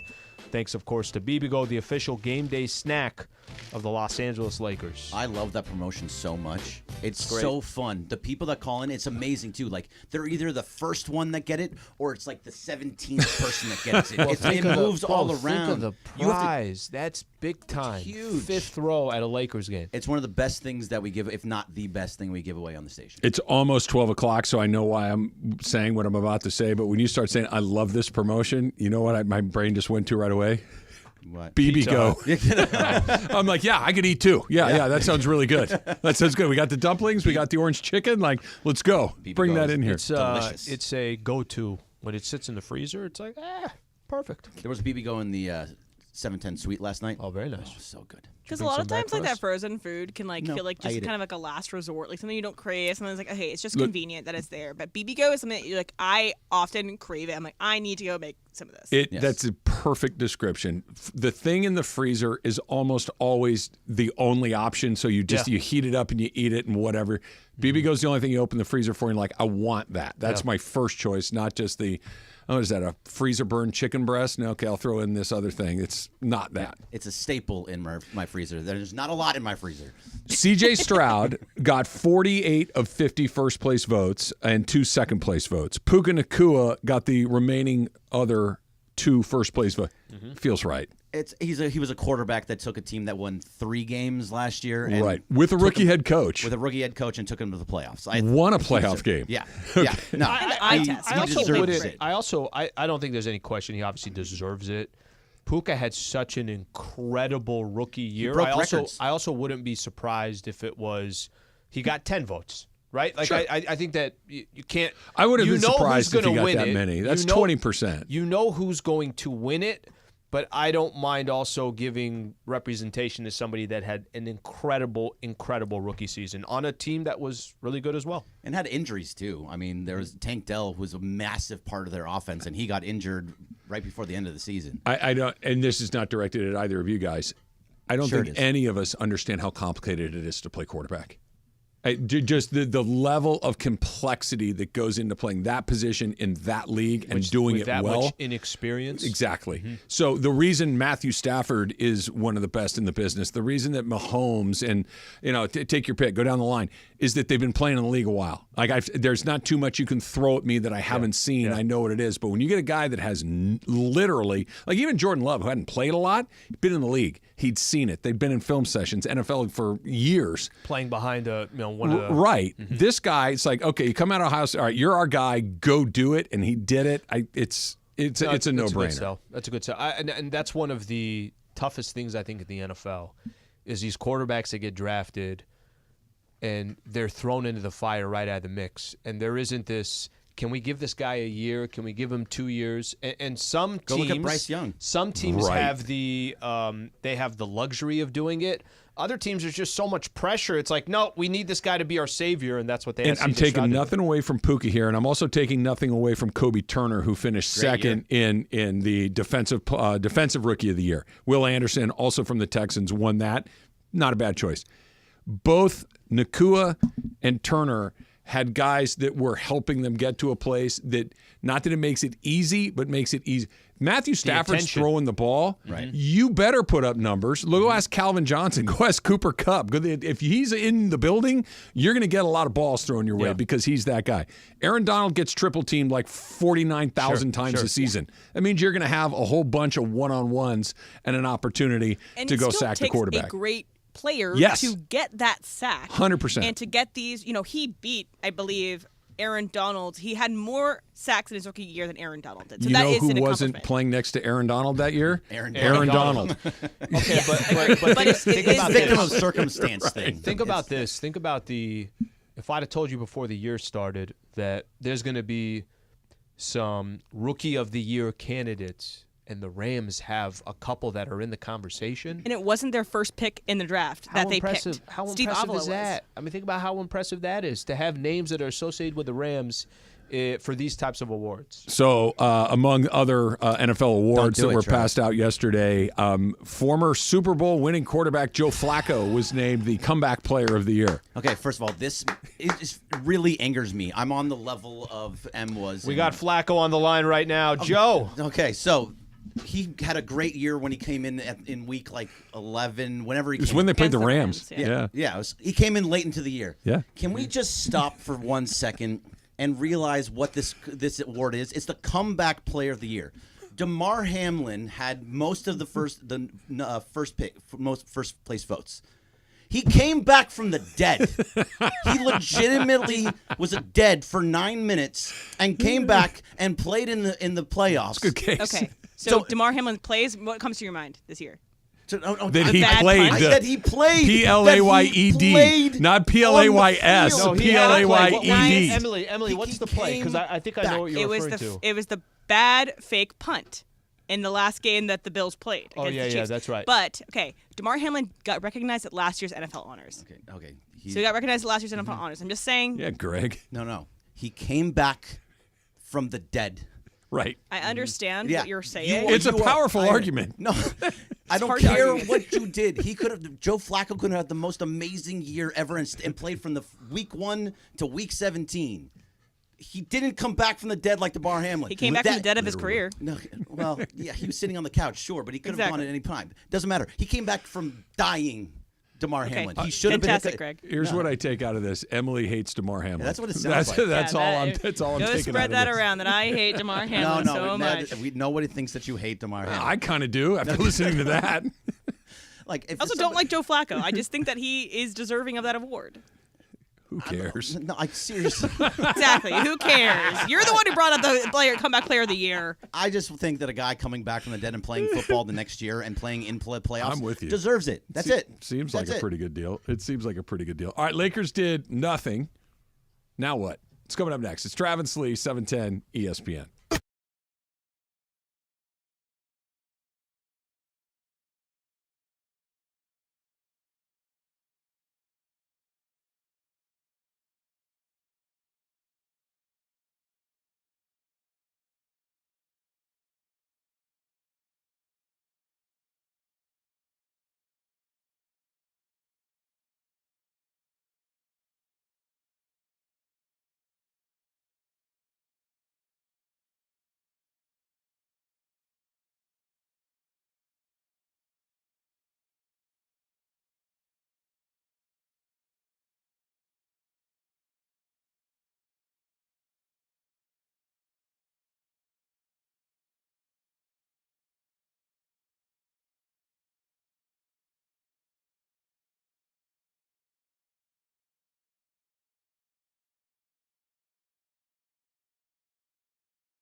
Al yesterday did the thing that I know that they win championships and have MVPs and All-Stars and all this thing, but the thing that they are the undisputed champions of is putting together an event. Yeah. They are just so good at rolling out the red carpet for their stars, for their fans, for the community, that when it's time to hang a banner, retire a number, unveil a statue, like any of the big moments. Cream of the crop. They don't miss, and they got it right again yesterday. And it was, the weather didn't cooperate. They had to move it inside, all of these kind of things that were a part of it. But by the time it was all said and done, by the time that the basketball game had started and the pictures that you were talking about, it was just another one of those moments that it was an honor to get to be there, like you were, I'm sure, and just get to see them kind of hit the center of the bullseye again. It's pretty remarkable. Look, you're only going to have, Jorge, you mentioned this a little bit earlier when we were doing our prep, that there's only a few moments left to, let me use Kobe as an example, because Kobe is the one that a lot of people say, hey, Kobe built Staples Center, right? He built that. That's his home. And we've already gone through his retirement. We've already gone through his Hall of Fame. Yeah. We've already gone through retiring his jerseys. Right. This is kind of one of the only ones left here is, when's Kobe going to get his statue? What's the statue going to look like? That's going to be a really, really, really special day, and they do it on 2/8/24. Whatever your expectations were, whatever the hype was, whatever it was, hey, I wonder who's going to talk, who's going to represent it, what's going to look like this, that. I don't think there's anybody that was walking away from yesterday and say, well, they should have done this or that should have been different. And I think that goes back to what you said about events that they put on. Right now, and if you come down to crypto, it opened up a couple hours ago. There's a sea of Laker fans that are just in front of a 19-foot statue. I haven't gone and looked in a couple hours. Is it still packed? Yeah, it looks just like it did at 10 a.m. Yeah. Like everybody just got there. And this is, get ready for that for the next year. It doesn't matter. You're coming to LA Live because you want to go to a restaurant, or you're coming to LA Live because you're going to a Kings game or a Clippers game or a Lakers game or whatever the case is. That's what it's going to look like. And then there was the game, right? There was the game itself, which, again, you were in the building house, so kind of take me through it. That watching it on TV, it was buzzy. It felt like there was stakes. And quite frankly, there weren't, right? The Lakers are average. The Nuggets are really good. That at the end of the night, the Lakers were going to be either a little better than average or back closer to exactly average. The Nuggets are in the mix for the top seed overall. So the result of the game was not terribly meaningful, but it did feel like there was some stuff in the air, some energy, some buzz. Did it feel like that? At least from TV, that's what it felt like. Absolutely. No, definitely did. I think, they did the ceremony was done by about 4:30. So now you're a couple hours away from the Lakers taking on the Denver Nuggets. Last time the Lakers played Denver here, the Nuggets won the game, and they swept the Los Angeles Lakers. Lakers, like you mentioned, there's the standings. You're looking at the team, but of course there was a buzz. They're playing Kobe highlights. They got these kind of poster doesn't do it right, but these life-size just visuals of iconic Kobe moments all around the arena, inside in the concourse. So people are going around. It's of course not a typical Laker game. If you got there and you had the opportunity to, you're leaving with a Kobe Mamba jersey. Everyone that walked in was walking away with one of those. They're playing highlights of Kobe during breaks, and the crowd is chanting Kobe, Kobe. So it's impossible for it to not be something bigger than it was. And I don't know if a lot of other people felt this way, and maybe it's not the same vibe on TV, but I also felt like it was heavy, He's not there. Well, I was going to say, the fact that he's not there is it's inherently heavy, right? That the circumstances surrounding his death and everything that, because he was young, because you see Kareem Abdul-Jabbar there, and you see him as an older man, and it's like you've gotten to see the progression of his life. You get to see Magic Johnson as he continues to age, and these things. And with Kobe, we didn't get any of that.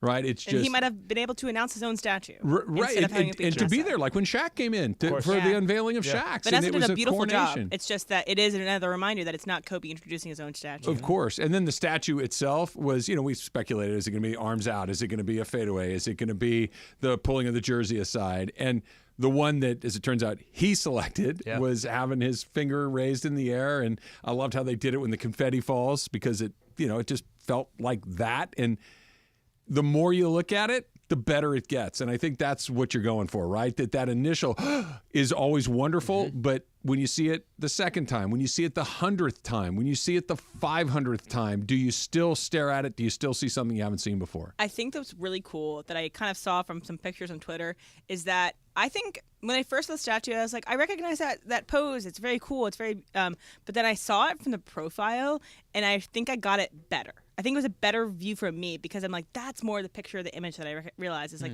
that profile of Kobe. Because someone posted it, and I was like, oh, that really, I don't know why, but it did something for me. Like that art that grows on you. Also, I like the details. Like if you look at the shoes, like some of the pictures I was mentioning, the shoes. That, there's some things that they got right, and all the details around it, the trophies, the stats in front, like all the images around platform. The platform, the way that Vanessa explained some of these details, and then what's coming up, later on. I think it's pretty cool. That's the biggest news, right? That eventually, when the dust settles, he has one in the plaza right now that is. It's with the other statues too, but bigger than anything else that's out there.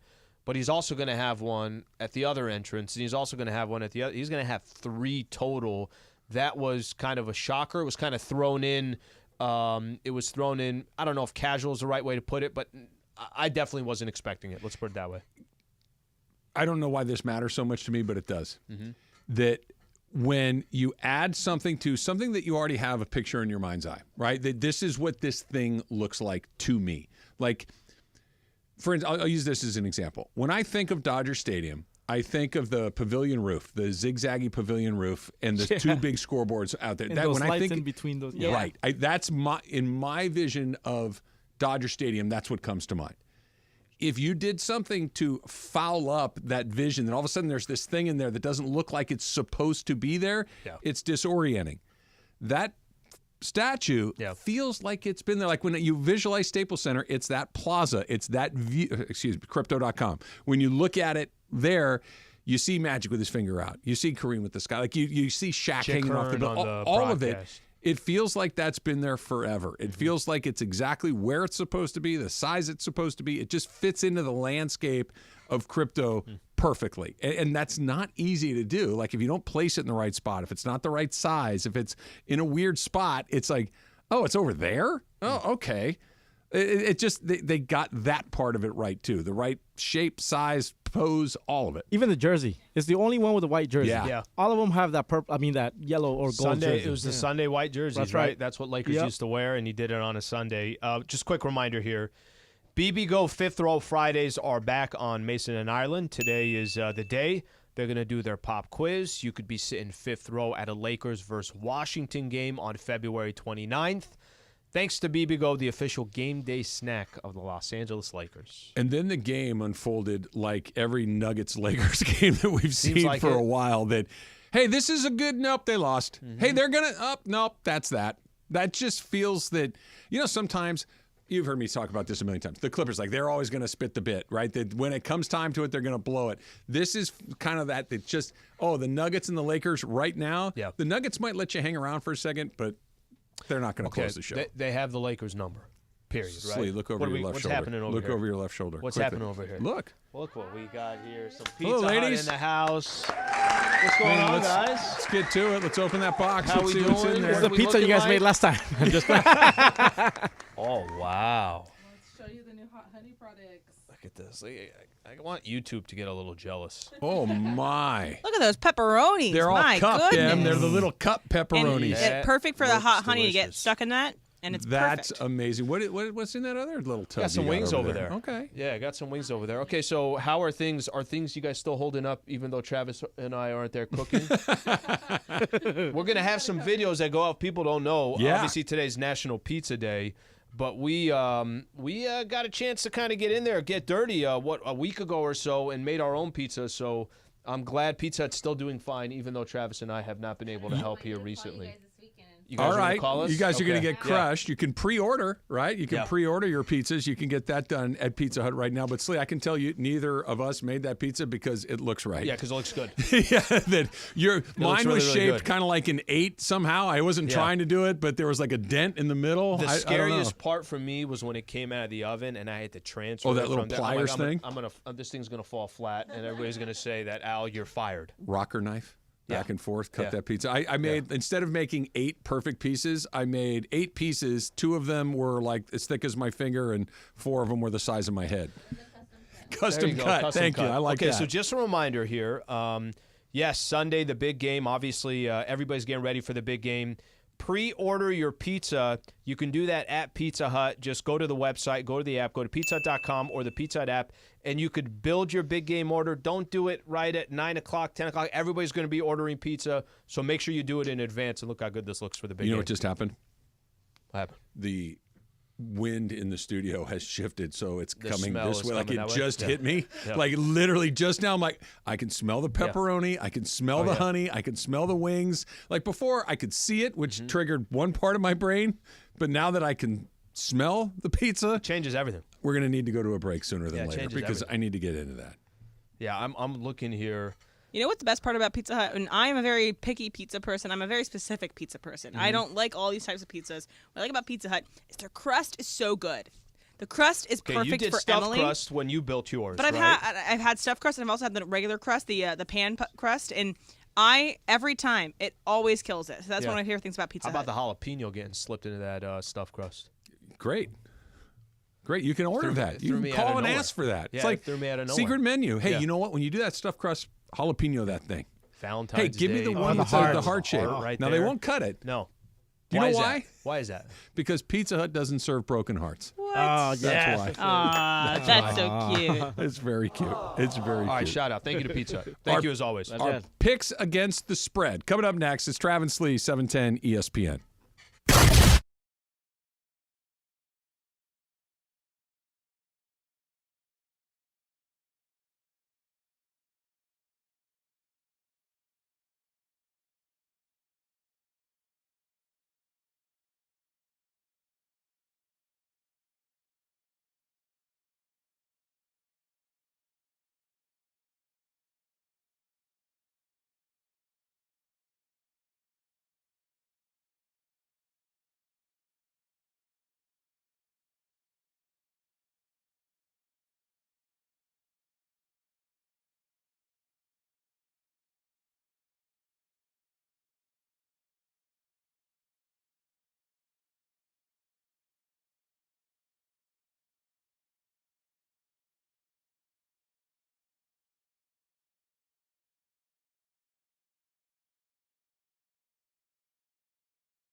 You'd rather have it than not have it. That being said, I don't love it. I'm going to put Kansas City at my 3 for the game itself. Al. Yeah, we're talking about the spreads earlier, and that so much of the money right now is on Kansas City for this. 70%. I'm going to actually do something I wasn't going to do. I don't feel crazy either way because I do think the game is going to be close. I'll go 1 with Niners. San Francisco at 1. M. I think that it's really tough to pick against the Chiefs until they prove to us that they can't win Super Bowls. So Word. I'm going to take Chiefs at my 4. KC at 4. All right, we got a split there. We got 2 of each. I go first on this next one. It is the total, as they like to say. Over-under is very passé. Now we call it the total. The total is 47.5 points. I'm going to take the under, and I think that is likely to hit, so I'm going to give that a little bit of juice. I'm going to take the under at 4. Al. Under with my 3. Under at 3. M. All right, I am very confident in the under. I think if I could pull it out right now, I forgot to put it out, but I think there's some stat about almost every Super Bowl is an under. People want the over, and so they bet the over, even though it almost always is but the under. But it doesn't happen. So under 6. Ooh, all the way at the top. Jorge, opportunity to make some points here. Yeah, I'm going over. Give me a 4. Over at 4. That hits. That's a big one for him. That's a 10-point swing. And it's good for you. If it's an over, it's probably a 49ers win because they're going to win by scoring on offense. If it's going to be an under, it's going to be a Chiefs win. All right, Em, you're up next. You go first on this one. It is Brock Purdy interceptions. Basically, you're betting does he throw in or not. It's a half of an interception. Purdy over under. I think it would be a harder choice if we had to choose what half the interception comes in, because I feel like it's definitely going to come in the first half. So I'm going to do interception over at my 5. Purdy over at 5. Jorge. Purdy interception over. Yeah, give it to me at 2. Purdy over at 2. I am going to take the Purdy over at 6, all the way at the top. I think that Brock Purdy throws an interception in this game. Sleep. Let's go under 2. Purdy under for Al. Are you playing the game, or do you think he's going to stay clean? I picked him last week. I think they're going to be so careful with him. A little bit of both. But I was already leaning towards under no matter what you guys did. But they might have to push, and they might have to come back, and that coming back adds risk. Could happen. All right. I was leaning towards under. McCaffrey, touchdowns. Now, Em, I just want to make sure that we're any touchdowns, right? Any touchdown receiving or rushing. All touchdowns total touchdowns for Christian McCaffrey, 1.5. This is our 4th one. Emily, you're first. All right, so for this, I'm probably going against my better judgment, but I do feel like they're going to be – they have so many weapons on the 49ers. I think that Kyle Shanahan's going to design it so it's not just one person that you have to cover.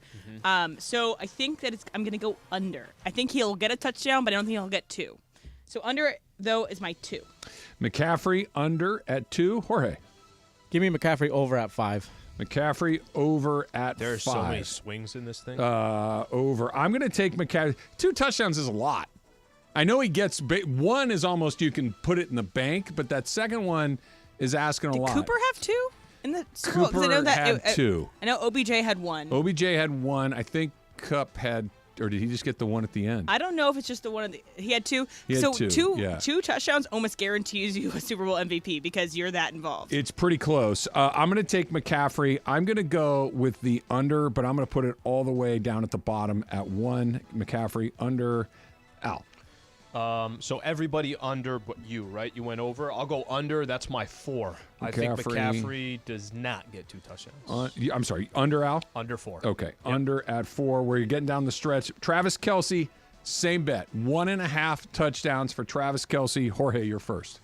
Oh, is Travis Kelce touchdowns? 1. He would need 2 is the over. Yep. Less than 2 is the under. Give me under, but give it to me as a 1. Kelce, I have a 3 left. Under at 1. I'm taking Kelce under at 2. Slee. Under 5. Kelce under at 5. Emily. Okay, so I'm just going to go with I had this already written down before you guys even said it. I do think that narratives do matter. I think that Kelsey is Mahomes' security blanket. So if I'm going to go over, I'm going to put it at my 1. But I think the two touchdowns are going to come at the beginning and at the end. I think he's going to start the game with Kelsey a touchdown, and he's going to end the game on some sort of last-minute drive to Kelsey. Okay. So over at my 1. Okay, Kelsey over at 1 for M. Here is the last of the regular picks. We have a bonus pick that we'll get to in just 1 second. I go first on this one again. Patrick Mahomes rushing touchdowns. Yep. He runs the ball into the end zone 1.5 times. I'm going Mahomes under at my 5. Yeah, all I got left is my 6. I'm under with my 6 as well. All right, M. I went all under. I might be the most boring pick getter out there. Or they're going to spread the ball around, and it's not just going to be one person that dominates everything. So I'm also going to go under at my 3. Okay, and Jorge, you have your 3 left? Over. Over. I'm at 3. Ooh, you think he's going to run It's for not good 2? for you. Can I tell you something? You are so either Jorge's going to win this thing by 14 or he's going to lose by 31. Roller coaster. Swag system, baby. 14 would give him the victory, depending on where we all say. So this is one this is free points if you can get it. Yeah. The color of Gatorade that is, let's just be serious, that's poured on the winning head coach, right? Yes. Correct. Okay. Yes. The color of the Gatorade that's poured on the winning head coach will go around the room. Slee. Let's go orange. Orange. M. All right, so if we believe in the logo at all, the Super Bowl logo, maybe purple didn't get into the Super Bowl, but I think it might be the Gatorade, so I'm going purple. Okay. Jorge. Red. Niner red Niner on red. him, right? That's right, baby. On Shanahan. I'm going red too because here's why. Either way. It's the color of both teams, Yeah, and I right. feel like they're going to have it stacked up on both sides. Idiot, so Sliwa. I'm just going with red. That's how it's going to be. An extra 3 points. So there are 24 points available in this game. Just for fun. The coin flip. Heads or tails? Heads. All right, hold on. We're keeping Oh, track. we're going to add another bonus? This is for no point. Just for fun. Heads. Do 1 point. Do 1 point. Oh, I wrote down. Okay, Jorge's heads. M. Tails. Tails. Slee. Heads. Yeah, I went heads. Heads. Tails. You know why, guys? Why? It's been tails the last 4 times. Tails never fails. I thought you were really going to give us an answer, like something that you're like really thinking about, but no. I'm just Well, doing because the it's same. literally a coin flip. Right, Yeah, right. And so there's no statistical thing besides it's 50-50 chance for either side. Did you not hear we're what I playing said? the stats. Never Tails fails. never Playing the fails, stats. right? That's how it goes. That's how it goes. Call Jacob Super Picks against the spread made by made possible by our friend Jacob and Ronnie. You know what, Slee? I'd like to say that again. I did not do a good job right there. Call Jacob Super Picks against the spread made possible by our friend Jacob and Ronnie, who reminds you to enjoy the big game this Sunday and stay safe out there. And remember, if you're ever in an accident and need a winner on your side, just call Jacob. It's here. I can't believe we're done with football. Do you guys want some more Super Bowl commercials? Yeah. Yeah. Let's do one that I think that you guys should all get. But I'm gonna throw it at you guys. All right. So this one is before my time. So I'm gonna play it for you guys.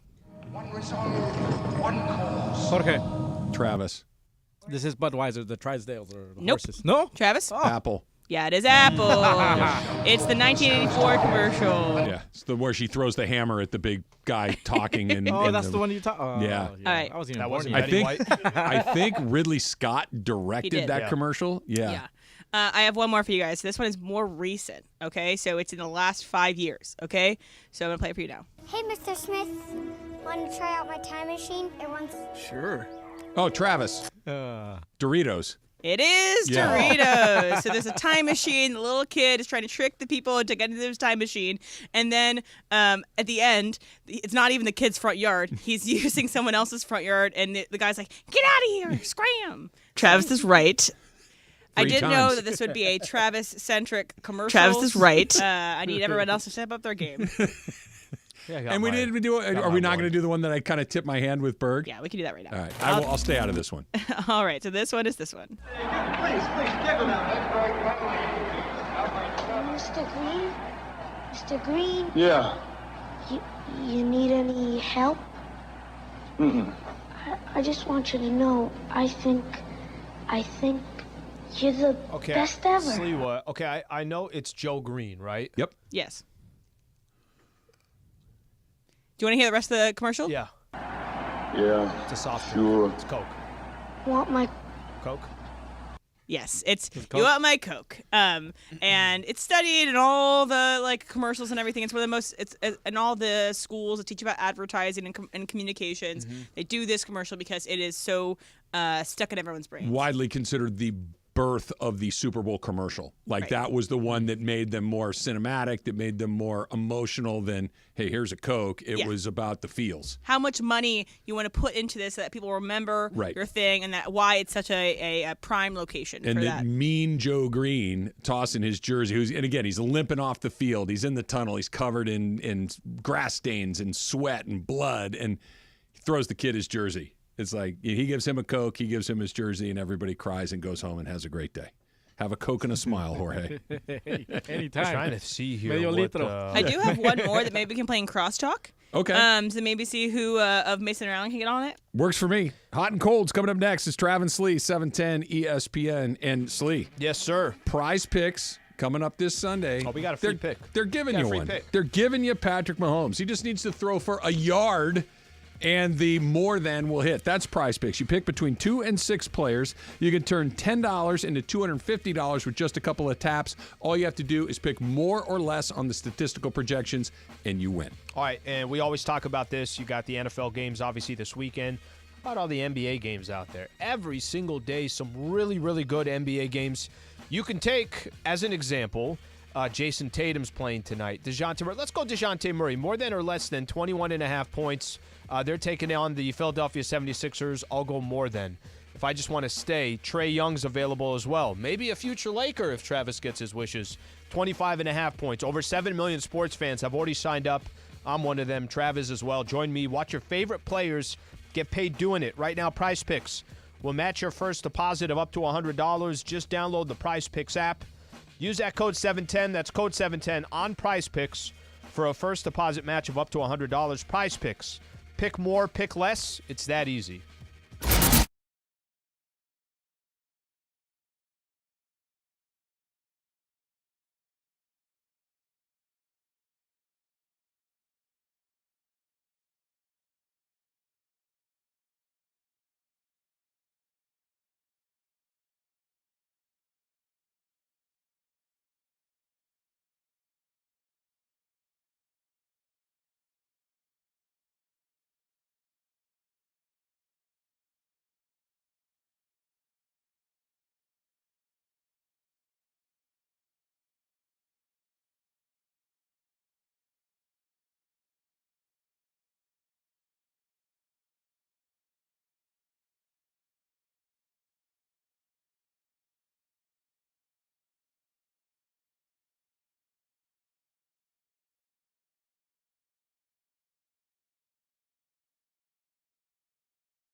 Welcome the new partner here at 710 ESPN, NextGen.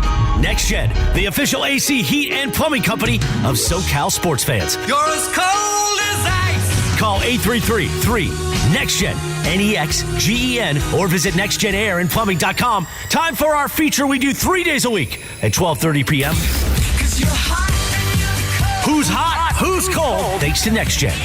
Boy, time for Who's Hot? Who's Cold? Take it away, Producer M. Boy, Who's Hot is the Waste Management Open. Okay, so I saw this video this morning of everybody racing into the 16th hole, which is the hole where everyone goes crazy, right, Travis? Can you describe a little bit? So what it is, it's a par 3, so it's a short hole, right? And it's completely enclosed with bleachers. Obviously, golf, occasionally you'll have a bleacher behind a green next to a tee box.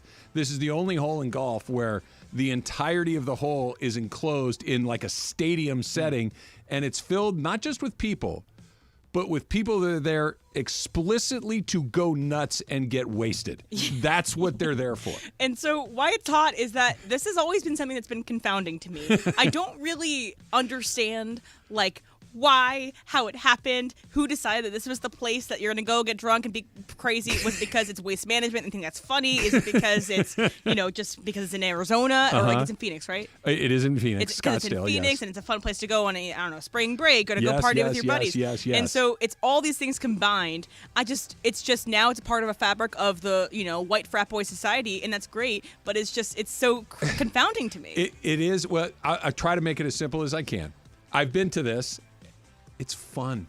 It's literally as easy as that. Unique for golf, it's too. Very unique to golf, but it's fun. It's like being at every other sporting event you've ever been to, which isn't like a golf tournament. Golf tournaments have a very specific set of rules. NASCAR, Coliseum, something like that. Absolutely. It's fun, but it's got a very unique twist, and it's the only golf tournament, to your, like, why this one? Because that's the only place where they encourage you to act like a degenerate moron. So it's probably the marketing of that, being like, hey, come here, we'll let you be crazy and fratty and all that fun stuff. So a little bit earlier, you guys were, I came in when you guys were just kind of starting your conversation, whatever it was, and all I heard was something about waste management, and that's the only way you described it. And you're like, it's so crazy about waste management. I was literally thinking you guys were talking about the company. I thought there was something based around, like, even right now you started it, everyone's rushing. I'm like, what the hell is she talking about? And I just put the golf together. Yeah, would you guys attend? Or you've attended. Al, would you attend? I would attend. I got, I'm going to go. So Chris actually sent me a text a little bit, Morales. So I'll be with you next week at Riviera. If you behave like a waste management customer at Riviera, you will not be there long. You will be there. You will need to move it down the road, and that's why it's so. And one of the great pictures in golf, videos in golf, and then we can move on to the next thing because I need to get this out or it's going to make my brain hurt. Tiger Woods made an ace on that hole. He made a hole-in-one on that hole, and you can go on YouTube and find it. It is raining beer cans for about 30 seconds. That everyone's just chucking beer cans out onto the golf course. It took them 15, 20 minutes to clean everything up. It was an unbelievable sight. Tiger Woods, that hole, that tournament, bang, he makes it. I have to imagine a lot of these golfers they're buying into the whole thing. Almost without exception. They have no choice. Yeah. Oh, one other thing about this that's kind of fun. If they hit the green, yeah! If they miss the green, booed mercilessly. It's terrific. It's super fun. Yeah, so if you're going there, have a good time and post pictures because I think it's really interesting. All right, so who's cold is Katie Ledecky. I know that I've talked about her multiple times, and we're going to do more swimming talk than I usually do on this show right here, but here we go. So Katie Ledecky, she lost the 800 freestyle for the first time in 13 years. Wow. Let me repeat this to you. 13 years. The last time that she lost this event, the 800 freestyle, was when she was 13 years old.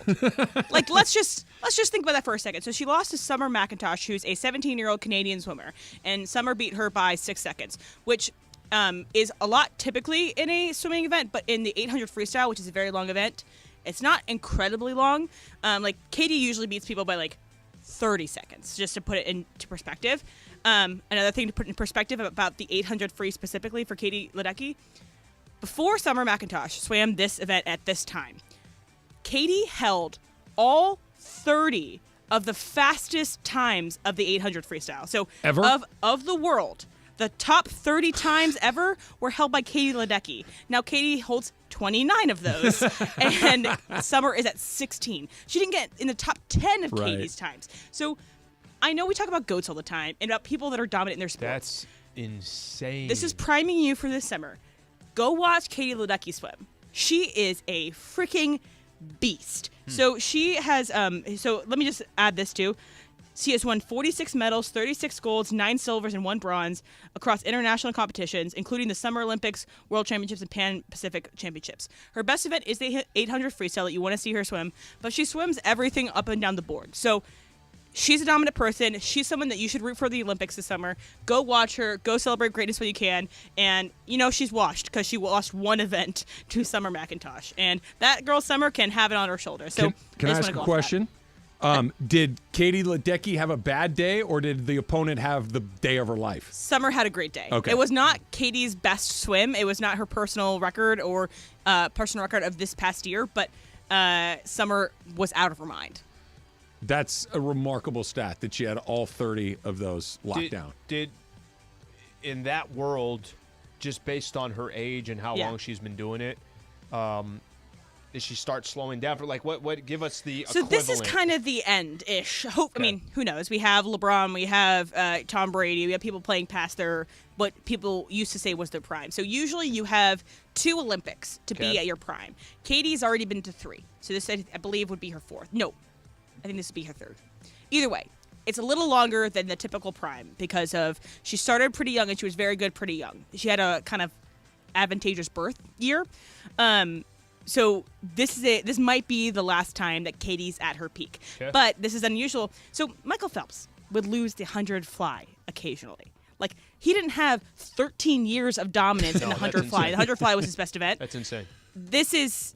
So, again, I'm going to go on one little rant. So my family and I were watching her swim the 800 free when I think she was either 14 or 15. She was really young. Maybe the first year of eligibility for the Olympics. And the commentators were saying... Oh, she's going out way too fast. She's going to burn out. She's half a length ahead of everybody, and it's about halfway through the race. And they're like, she can't do this. Last lap, she beats everybody by almost a full length of the pool, which is insane. That's like beating somebody in football by like 3 touchdowns or 4 touchdowns. That's a domination. So I think that Katie's awesome, and I just want to go, even though she's cold because she lost the event. That's a good explanation. The best doing it the best. I love that. I don't care what it is. I like watching the best person to do a thing do it like that. So if you have anyone to root for at the Summer Olympics this summer, it's Simone Biles to go out and win a bunch more records for the United States, and it's Katie Ledecky to win a bunch more. Hot and Cold's brought to you by Next Gen Air and Plumbing, the official HVAC company of SoCal sports fans. You can check it out at 833-3NEXTGen. That's 833-3NEXGEN or nextgenairandplumbing.com. The Dump is coming up next. It's Travis Lee, 710 ESPN.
So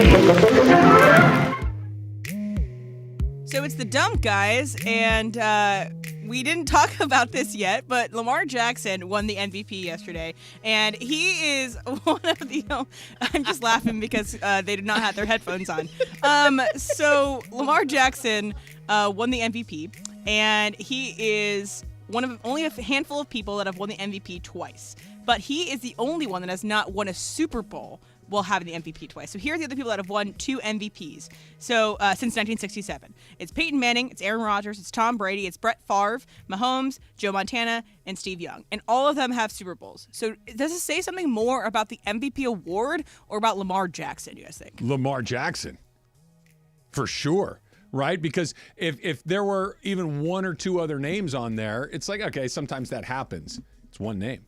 Right. Right? When you're and it's not like the one guy over here and 2 guys over there. It's one guy over there. What's that, like 7 names you read? Yeah. Yeah, that's 7 to 1 is a thing. The only thing I'd say, I don't know the age of when. Oh, it's 9-player. I don't know the age of these other quarterbacks when they won their second MVP, but he's only 27.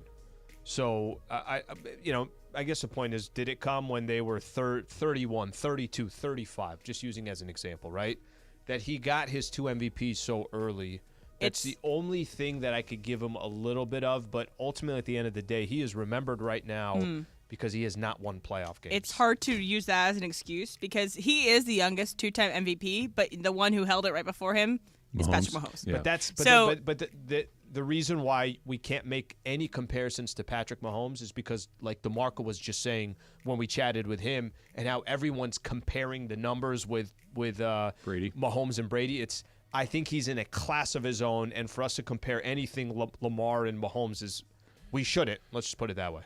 Lamar's not in Lamar that level. can add up a bunch of stats. He can add up, and again, when you see him play, you understand that he is a fantastic quarterback in the regular season. No, it doesn't and matter. He has a bunch of stats, and he has all these things during the regular season. This is a regular season award, but it is something that is interesting to think about. This is unfair because the quarterback has a better chance to impact his team's opportunities to win more than the player I'm about to announce or to suggest. There's a little Mike Trouty in all of this. Right, that Mike Trout was the best player in baseball for about a 10-year window. Mm-hmm. He never even took an at-bat in a super meaningful situation. They went to the playoffs once his rookie season. They got swept in 3 games. He only had 12 at-bats.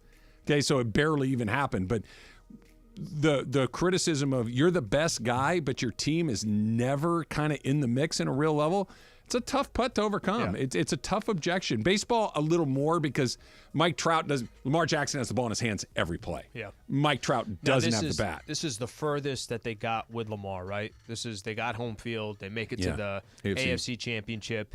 And they were so bad. I think that's the other thing that is awful about kind of, let's give Lamar Jackson his credit, what he's done in the regular season, but they were also so disjointed in that playoff game. Nobody was Kansas City only scored 17 points. They just scored in the second half. Yeah, right? So they did. Here's maybe why I might think it has something to do with the MVP award is because the last several MVPs besides Patrick Mahomes did not equate to their team end up winning the going far in the playoffs. So we have Patrick Mahomes 2018, Lamar Jackson 2019, Aaron Rodgers 2020, Aaron Rodgers 2021, Patrick Mahomes and Lamar Jackson. So it's Lamar Jackson and Aaron Rodgers. Aaron Rodgers, yes, has won a Super Bowl in the past before he won his multiple MVPs, but it's just so maybe it's an indictment maybe in the regular season. It's just that the playoffs for the NFL are more about the team than maybe the MVP. So the better teams have to surround this stuff. I don't know. I'm just thinking about it because I buy that, but here's the rub. The Ravens are a really good team. Really good team. Best defense in the league. Had he been the guy that put up bananas numbers on the Arizona Cardinals, okay, whatever. But the Ravens were the number 1 seed. They were one of the best teams, right? Yeah, so were the Packers when Aaron Rodgers didn't get them to the Super Bowl either. So I don't know if it's maybe an indictment on Aaron Rodgers. He did go to the Super Bowl, and he did win in the Super Bowl. I'm saying the years that he won his MVPs. Yeah. So the years that he won his MVPs, his team did not go to the Super Bowl. Here's all it comes down to. Lamar deliver in the playoffs. I mean, we could sit here and make the argument they may very well be back in the same position next year, and we could be having the same conversation. It is a Bud Light Football Friday on 710. Let's get you ready for Super Bowl weekend. And this weekend, be sure to crack open a Bud Light. Bud Light, easy to drink, easy to enjoy. Pick up Bud Light at your local convenience store today for Super Bowl Sunday. Bud Light Football Friday all day long on 710 ESPN. We mentioned it yesterday. Alicia Keys, right? Alicia Keys is now confirmed to be joining Usher for Super Bowl at the halftime, that per TMZ. No, that's perfect. I don't know anybody that doesn't enjoy Alicia Keys' music. She's one of the more talented musicians out there. Not only does she have an unbelievable voice, she's fantastic on the piano. I mean, she's just a great artist, period. So that's a great addition to the Super Bowl show. Couple of big birthdays. Michael B. Jordan turns 37 years old today. Joe Pesci turns 81. Charlie Day, I know you guys are fans of his. He turns 48 years old today. I think it's interesting when characters in a show share the same name as the actor, because I'm like, and also, so specifically for Charlie Day. So, yes. Well, Creed... So there's differences. So there's The Office. Several of the people have the same names as the actor. So Angela Kinsey plays Angela Martin. Phyllis. Oscar Nunez plays Oscar Martin. Phyllis is Phyllis Smith, and Phyllis Lappin, whatever. Phyllis Vance. Phyllis Vance. Lappin Vance. She changed to Vance during the course of the show. Bob Vance, Vance Refrigeration. But Creed Bratton is the same name as who he is, which is interesting. And then in It's Always Sunny, Charlie Day is the actor. Yep. Charlie Kelly is the character. Okay. So I always find it interesting. But even on that, look at the partners. He's always, his actual spouse, his wife, is the gal that is the waitress. Yeah, that he's basically, he's trying to, he wants to be with her more than anything else, right? And that's her character in this movie. I'm forgetting the name. And then Rob McElhenney Rob and his wife. and they met on the show, which is a little different too. But his name is Rob McElhenney, but his character's name is Mac, which is also part of their last name. So I don't know. There's something here, but I like it kind of when you realize that they have the same name as their characers. So if you met them in public, you wouldn't have to think, what's that person's real name? You could just go up there and say, like, hey, Angela. Yeah, over here. What's the first role you think of with Michael B. Jordan? Been in a lot of good stuff. I think Creed. Yep, great choice. Here's the problem. I haven't seen Creed. Ever? I have not seen it. Really? Like Yeah. I like it. Yeah, it's good. A lot of people have told me you got to go see Creed, and I still haven't seen it. It's really good. And that's what I think of. Yeah. I haven't even seen the movie. I think of Friday Night Lights. Yep. That's where I first met him, was because he was part of the other school that merged with Dylan to form that football team. So I think of Friday Night Lights. Jorge, do you have one that pops to mind? It's Creed. Creed? Yep. It's The Wire for me. Yeah, it's just Wallace and he was a kid in that. Like he plays a kid and he is a kid. He looks like he's 13 years old in that. I don't know, he's probably 16 or 17, but good role for him. On this day in 2006, Al Michaels teamed up with John Madden on Sunday Night Football. That may be, right? I know that the Monday Night Football booth, the legendary, Dandy Don Meredith and Howard Cosell and Frank Gifford are kind of the ones that we romanticize the most as when the booth, right? But Michaels and Madden, are you doing any better than that? No, you're probably not. And to be honest with you, I think the Madden piece of it all, because of the game as well, helped hit a younger generation where everybody knows who Madden is, not necessarily because of the booth. Boom, tough African to knock it. But I think that kind of helped. I mean, to this day, one of the Turducken? most popular video games is still Madden. I know I've asked this before, and I don't know if we've ever gotten an answer. Is John Madden the only person to have had 3 distinct acts in his life that are all unique and identifiable entirely on their own? John Madden, Super Bowl winning head coach in the NFL. John Madden, iconic broadcaster, maybe the greatest color broadcaster, not just in NFL history, but in history. John Madden, video game icon. They're all football, but they're very distinct avenues in football. Can I offer somebody who maybe we can help me figure this out? So Michael Jordan. Sure. So we have Michael the player. Yep. We have Michael the businessman. Yep. Air Jordan / all the other business things. Michael the owner. Okay, here's the difference. Yes, but he's a terrible owner. Yeah. Okay, I think I got one in the same realm. Magic. I think Magic you could look at as the player. Okay. You could look at Magic as part owner of a number of different franchises over the years, and he's had you might not think he's the greatest vice president of basketball operations, but a lot of places Magic goes, there's success, and then he's also one of the kind of the pioneers in the industry to have athletes become these unbelievable business owners as well, and he's associated with Starbucks and movie theaters and this. I was also going to say, okay, I would maybe combine the ownership and business into one thing, and then as an activist, as the face of this terrible disease, so that he overcame. So I would put Magic into player, into activist, into businessman, which includes ownership. Sure. Shaq, another one. Player, and business, Carnival Cruise Lines. And by the way, can you imagine if Shacktoberfest. Shaq was on your cruise? And broadcaster. How much fun that would be. Yeah. Yeah, it's true too. The broadcaster. Yeah. I know a lot of my friends know Shaq more for his post-career than anything he did during his career. They know him because he's funny. He's on all this stuff. He is Papa John's, like all that It stuff. helps when you're on every commercial. And you're 10 feet tall. And you're 10 feet tall along the way. You know what we should do, Jorge? We should do a little Supercross talk. ESPN AM 710 Los Angeles. KRDC AM 1110 Pasadena, Los Angeles. K256CX 99.1 FM Pasadena, Los Angeles. It's the greatest segment in LA sports radio history. Oh my God. When the shows come together for magic on the radio. It will only grow stronger. Super Crosstalk. Are we ready for Mason and Ireland to join Travis and Slee? Super Crosstalk begins. Super Crosstalk presented by In-N-Out Burger. In-N-Out. That's what a hamburger is all about. It's time for Super Crosstalk. Woo, woo, woo. I don't know where Mason is. He'll be in here in a second. We spent probably most of the day today, Slee, talking about yesterday, the ceremony, the statue, the event inside the stadium. What was your 10,000-foot takeaway for it? Nobody does ceremony like the Lakers. They're just great at it. And so the ceremony was awesome.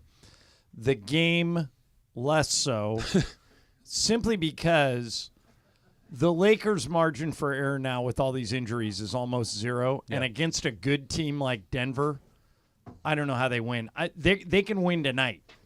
But Pelicans, right? Yeah. But without D'Lo in that game, I thought we were severely restricted. You got to score to beat Denver. You need somebody who's going to put up points. Do we know about like D'Lo Jamal tonight? I saw him walking out last night, and he wants to play. Okay. Now, whether they let him, that's a different story. Mm-hmm. But I said, are you playing tomorrow? He goes, if it's up to me, yeah. So I think he wants to play. I would think he's gonna. John, go back to the first thing you said, because I mentioned it to Al earlier as well, that just the Lakers, when it comes to ceremony, pomp and circumstance, big shows, they just don't. Is it just because they do it more than everybody else? Yeah. Is that what it is? And, Jeannie and Linda have been around forever. Linda's title is, I'm talking about Linda Rambis, Director of Special Projects, and all those things are special projects. Mm-hmm. So when she gets involved, she's just really good at it. And that yesterday was mostly done by Vanessa. They worked really closely with her, and she kind of made all the decisions, and I thought it went really well. I thought they did a great job. I think one of the cool things, I think the fact that we're in L.A., that we're in quote-unquote Hollywood, mm-hmm. Everybody steps up their game because they know, sure. There's premieres and there's all kinds of stuff. And I think they bring that energy to an event like they did yesterday. Got to one event's upping the other. And you better be ready to perform. Well, if you don't get on that level, you look ridiculous, mm-hmm. right? Like if you have a big moment and you flub it, and the Lakers are knocking it out of the park, and the Dodgers are knocking it out of the park, and you have your moment, it's like, well, that kind of sucked. It's going to look even worse by comparison. Well, I always say to Mace, follow the money on certain things. Do you guys realize that the LA Times went through all those cutbacks about, 2-3 weeks ago? Mm-hmm. Yeah. Over 100 employees, I think. The only teams that are going to have beat writers now at the LA Times are the Lakers, the Dodgers, and USC football. Everybody else, nobody going. Yeah. And it goes to show you who runs this town. It's a Laker and Dodger town. And USC football is super lucrative. So, and And then you saw today with Chip Kelly leaving, UCLA football's going the other way. You know, I don't know if there's a more powerful metaphor than your head coach, quitting to go become a coordinator in the same conference. By the way, in February. Yeah. Right. Yeah. This has been coming for a while. And what this is going to come down to is UCLA needs to decide if they're in the football business or not. There's a little bit of a bait and switch going on here. They took the money to go to the Big Ten, and now they're not paying NIL. So where do you Where do you think the kids are going to go? No, the reason Chip Kelly is leaving, and you'll hear a million different stories about this. But the reason, if you talk to, matter of fact, if my neighbor Bruce Feldman's all over this, we should have Feldman on today. Sure, absolutely. What he will tell you is that if you're not competitive in the NIL world, you're a have-not. Right. And the first indication of this was D'Anton Lynn, the defensive coordinator at UCLA. The minute USC came to get him, he was gone. UCLA didn't even count They just doubled his salary. Yeah, Right. I mean, and when you say they're not doing NIL, is that like they're not doing it, or they're doing it at a lower level? They're doing it at such a lower level that they're not competitive. Now, one of the things, and this is Bergman, we'll talk about this because Greg is obviously a big UCLA football fan. One of the things he says is that the reason why NIL was limited is because all of the alumni really disliked Chip Kelly and did not buy into what he was doing. I'm in that boat. And maybe that will change shake loose with some the money. new head coach, and maybe they do get into They it. have to have people with deep pockets. Well, John. Well, Casey Wasserman is the deepest of the deep pockets. That was the booster that I think you'd mentioned in the past was a fan of Chip Kelly, right? I don't know. I've never talked to Casey about Chip. But, Chip's a good football coach. He's just a terrible face of the program because he's never happy. He's a grump. Doesn't love recruiting. He doesn't like people. Right. Well, there's a kid that there's a kid that works for us that played as a walk-on for Chip, and we brought him in here one day. Oh, yeah. And I threw that at him. And I said, "Hey, here's the reputation of Chip Kelly. Not having fun, doesn't enjoy it, doesn't like recruiting." And the guy said, "Chip is two things: books and ball, and that's it. And there's nothing else." And so what would happen would be UCLA would get a recruit on campus, and the recruits would love it. They see all the girls running around in shorts. It looks like Camelot over there. It's just spectacular. And they'd be ready. Just the football facility, the new football facility over there is awesome. They'd be ready to sign. And when it came time to pay up for NIL, nothing. Nothing there. Now, my brother and nephew are gigantic, like really deep into the program, Ohio State fans. Okay. By the way, Ohio State, $14 million NIL pool. Sure. And I heard from them. That's got to be as big as anybody's. I heard from them today. Why are we getting this? They're down. Chip Kelly. Oh, but I think Chip. This I think Chip Chip is Kelly. ideal for a coordinator. So he could just worry about that. Doesn't have to worry all about he has to raising do money, is draw donors, plays. nothing. But He doesn't have to think recruit. Don't you think at this point, like 15 years ago, he was state of the art? I don't think he's state of the art. He's behind now. Yeah, he was ahead 15 years ago. But what he's a darkroom guy. Yeah. He's a darkroom. I'm going to sit in this room with my laser pointer. I'm going to run this play forward and back, 10,000 times. I know where every piece on the board is, and I know where to put my tight end in the one spot. I'm going to figure that out. I'm going to watch this play a billion times. Have him go meet with a kid. Have him go meet with alumni. Have him go meet with boosters. Not his strength. He can't do it. You need a CEO as a head coach. If he knows football, great, even better.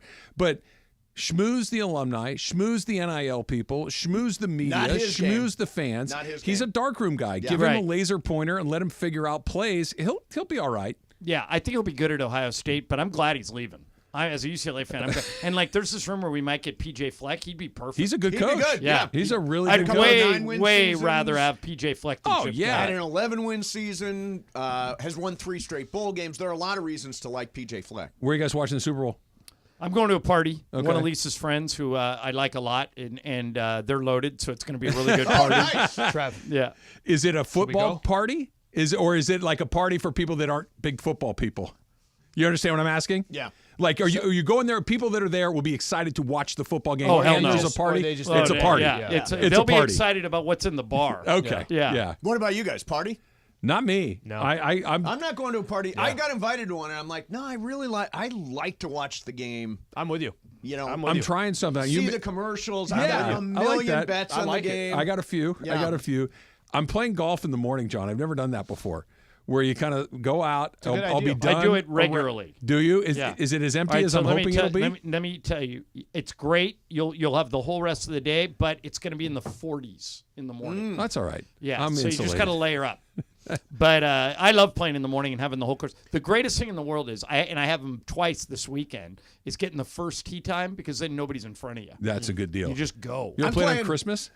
What's that? You ever played on Christmas? I've heard there's literally nobody out well, there. you know when the absolute best day to play is Christmas Eve? No. Super this Bowl. Sunday. Yeah, I was going to in say. the afternoon. No, they say go to the malls. All You know who the, taught me that? Remember, there was an NBC sportscaster, I think he's passed away now, named Charlie Jones. I remember Charlie Jones. Yeah, I remember that? Charlie He used to live in San Diego, and what he told me once was, if there's ever a course I said, can you get on at Torrey Pines?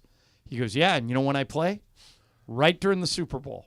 I taped the game, and he goes, I got the whole course to myself. Oh, that's a great idea. Yeah. I'm going to play poker Sunday morning. Okay. At Commerce Casino. And I've been on a pretty decent run. Well, you just mentioned that you got your bets going on, and now you're going to go play a little poker on Super Sunday. Hey, I need some action, I was going to say, you got a little Jones right now, right? I really am. He's like got some action out there. $15K on the coin flip. I got $10K on the coin flip.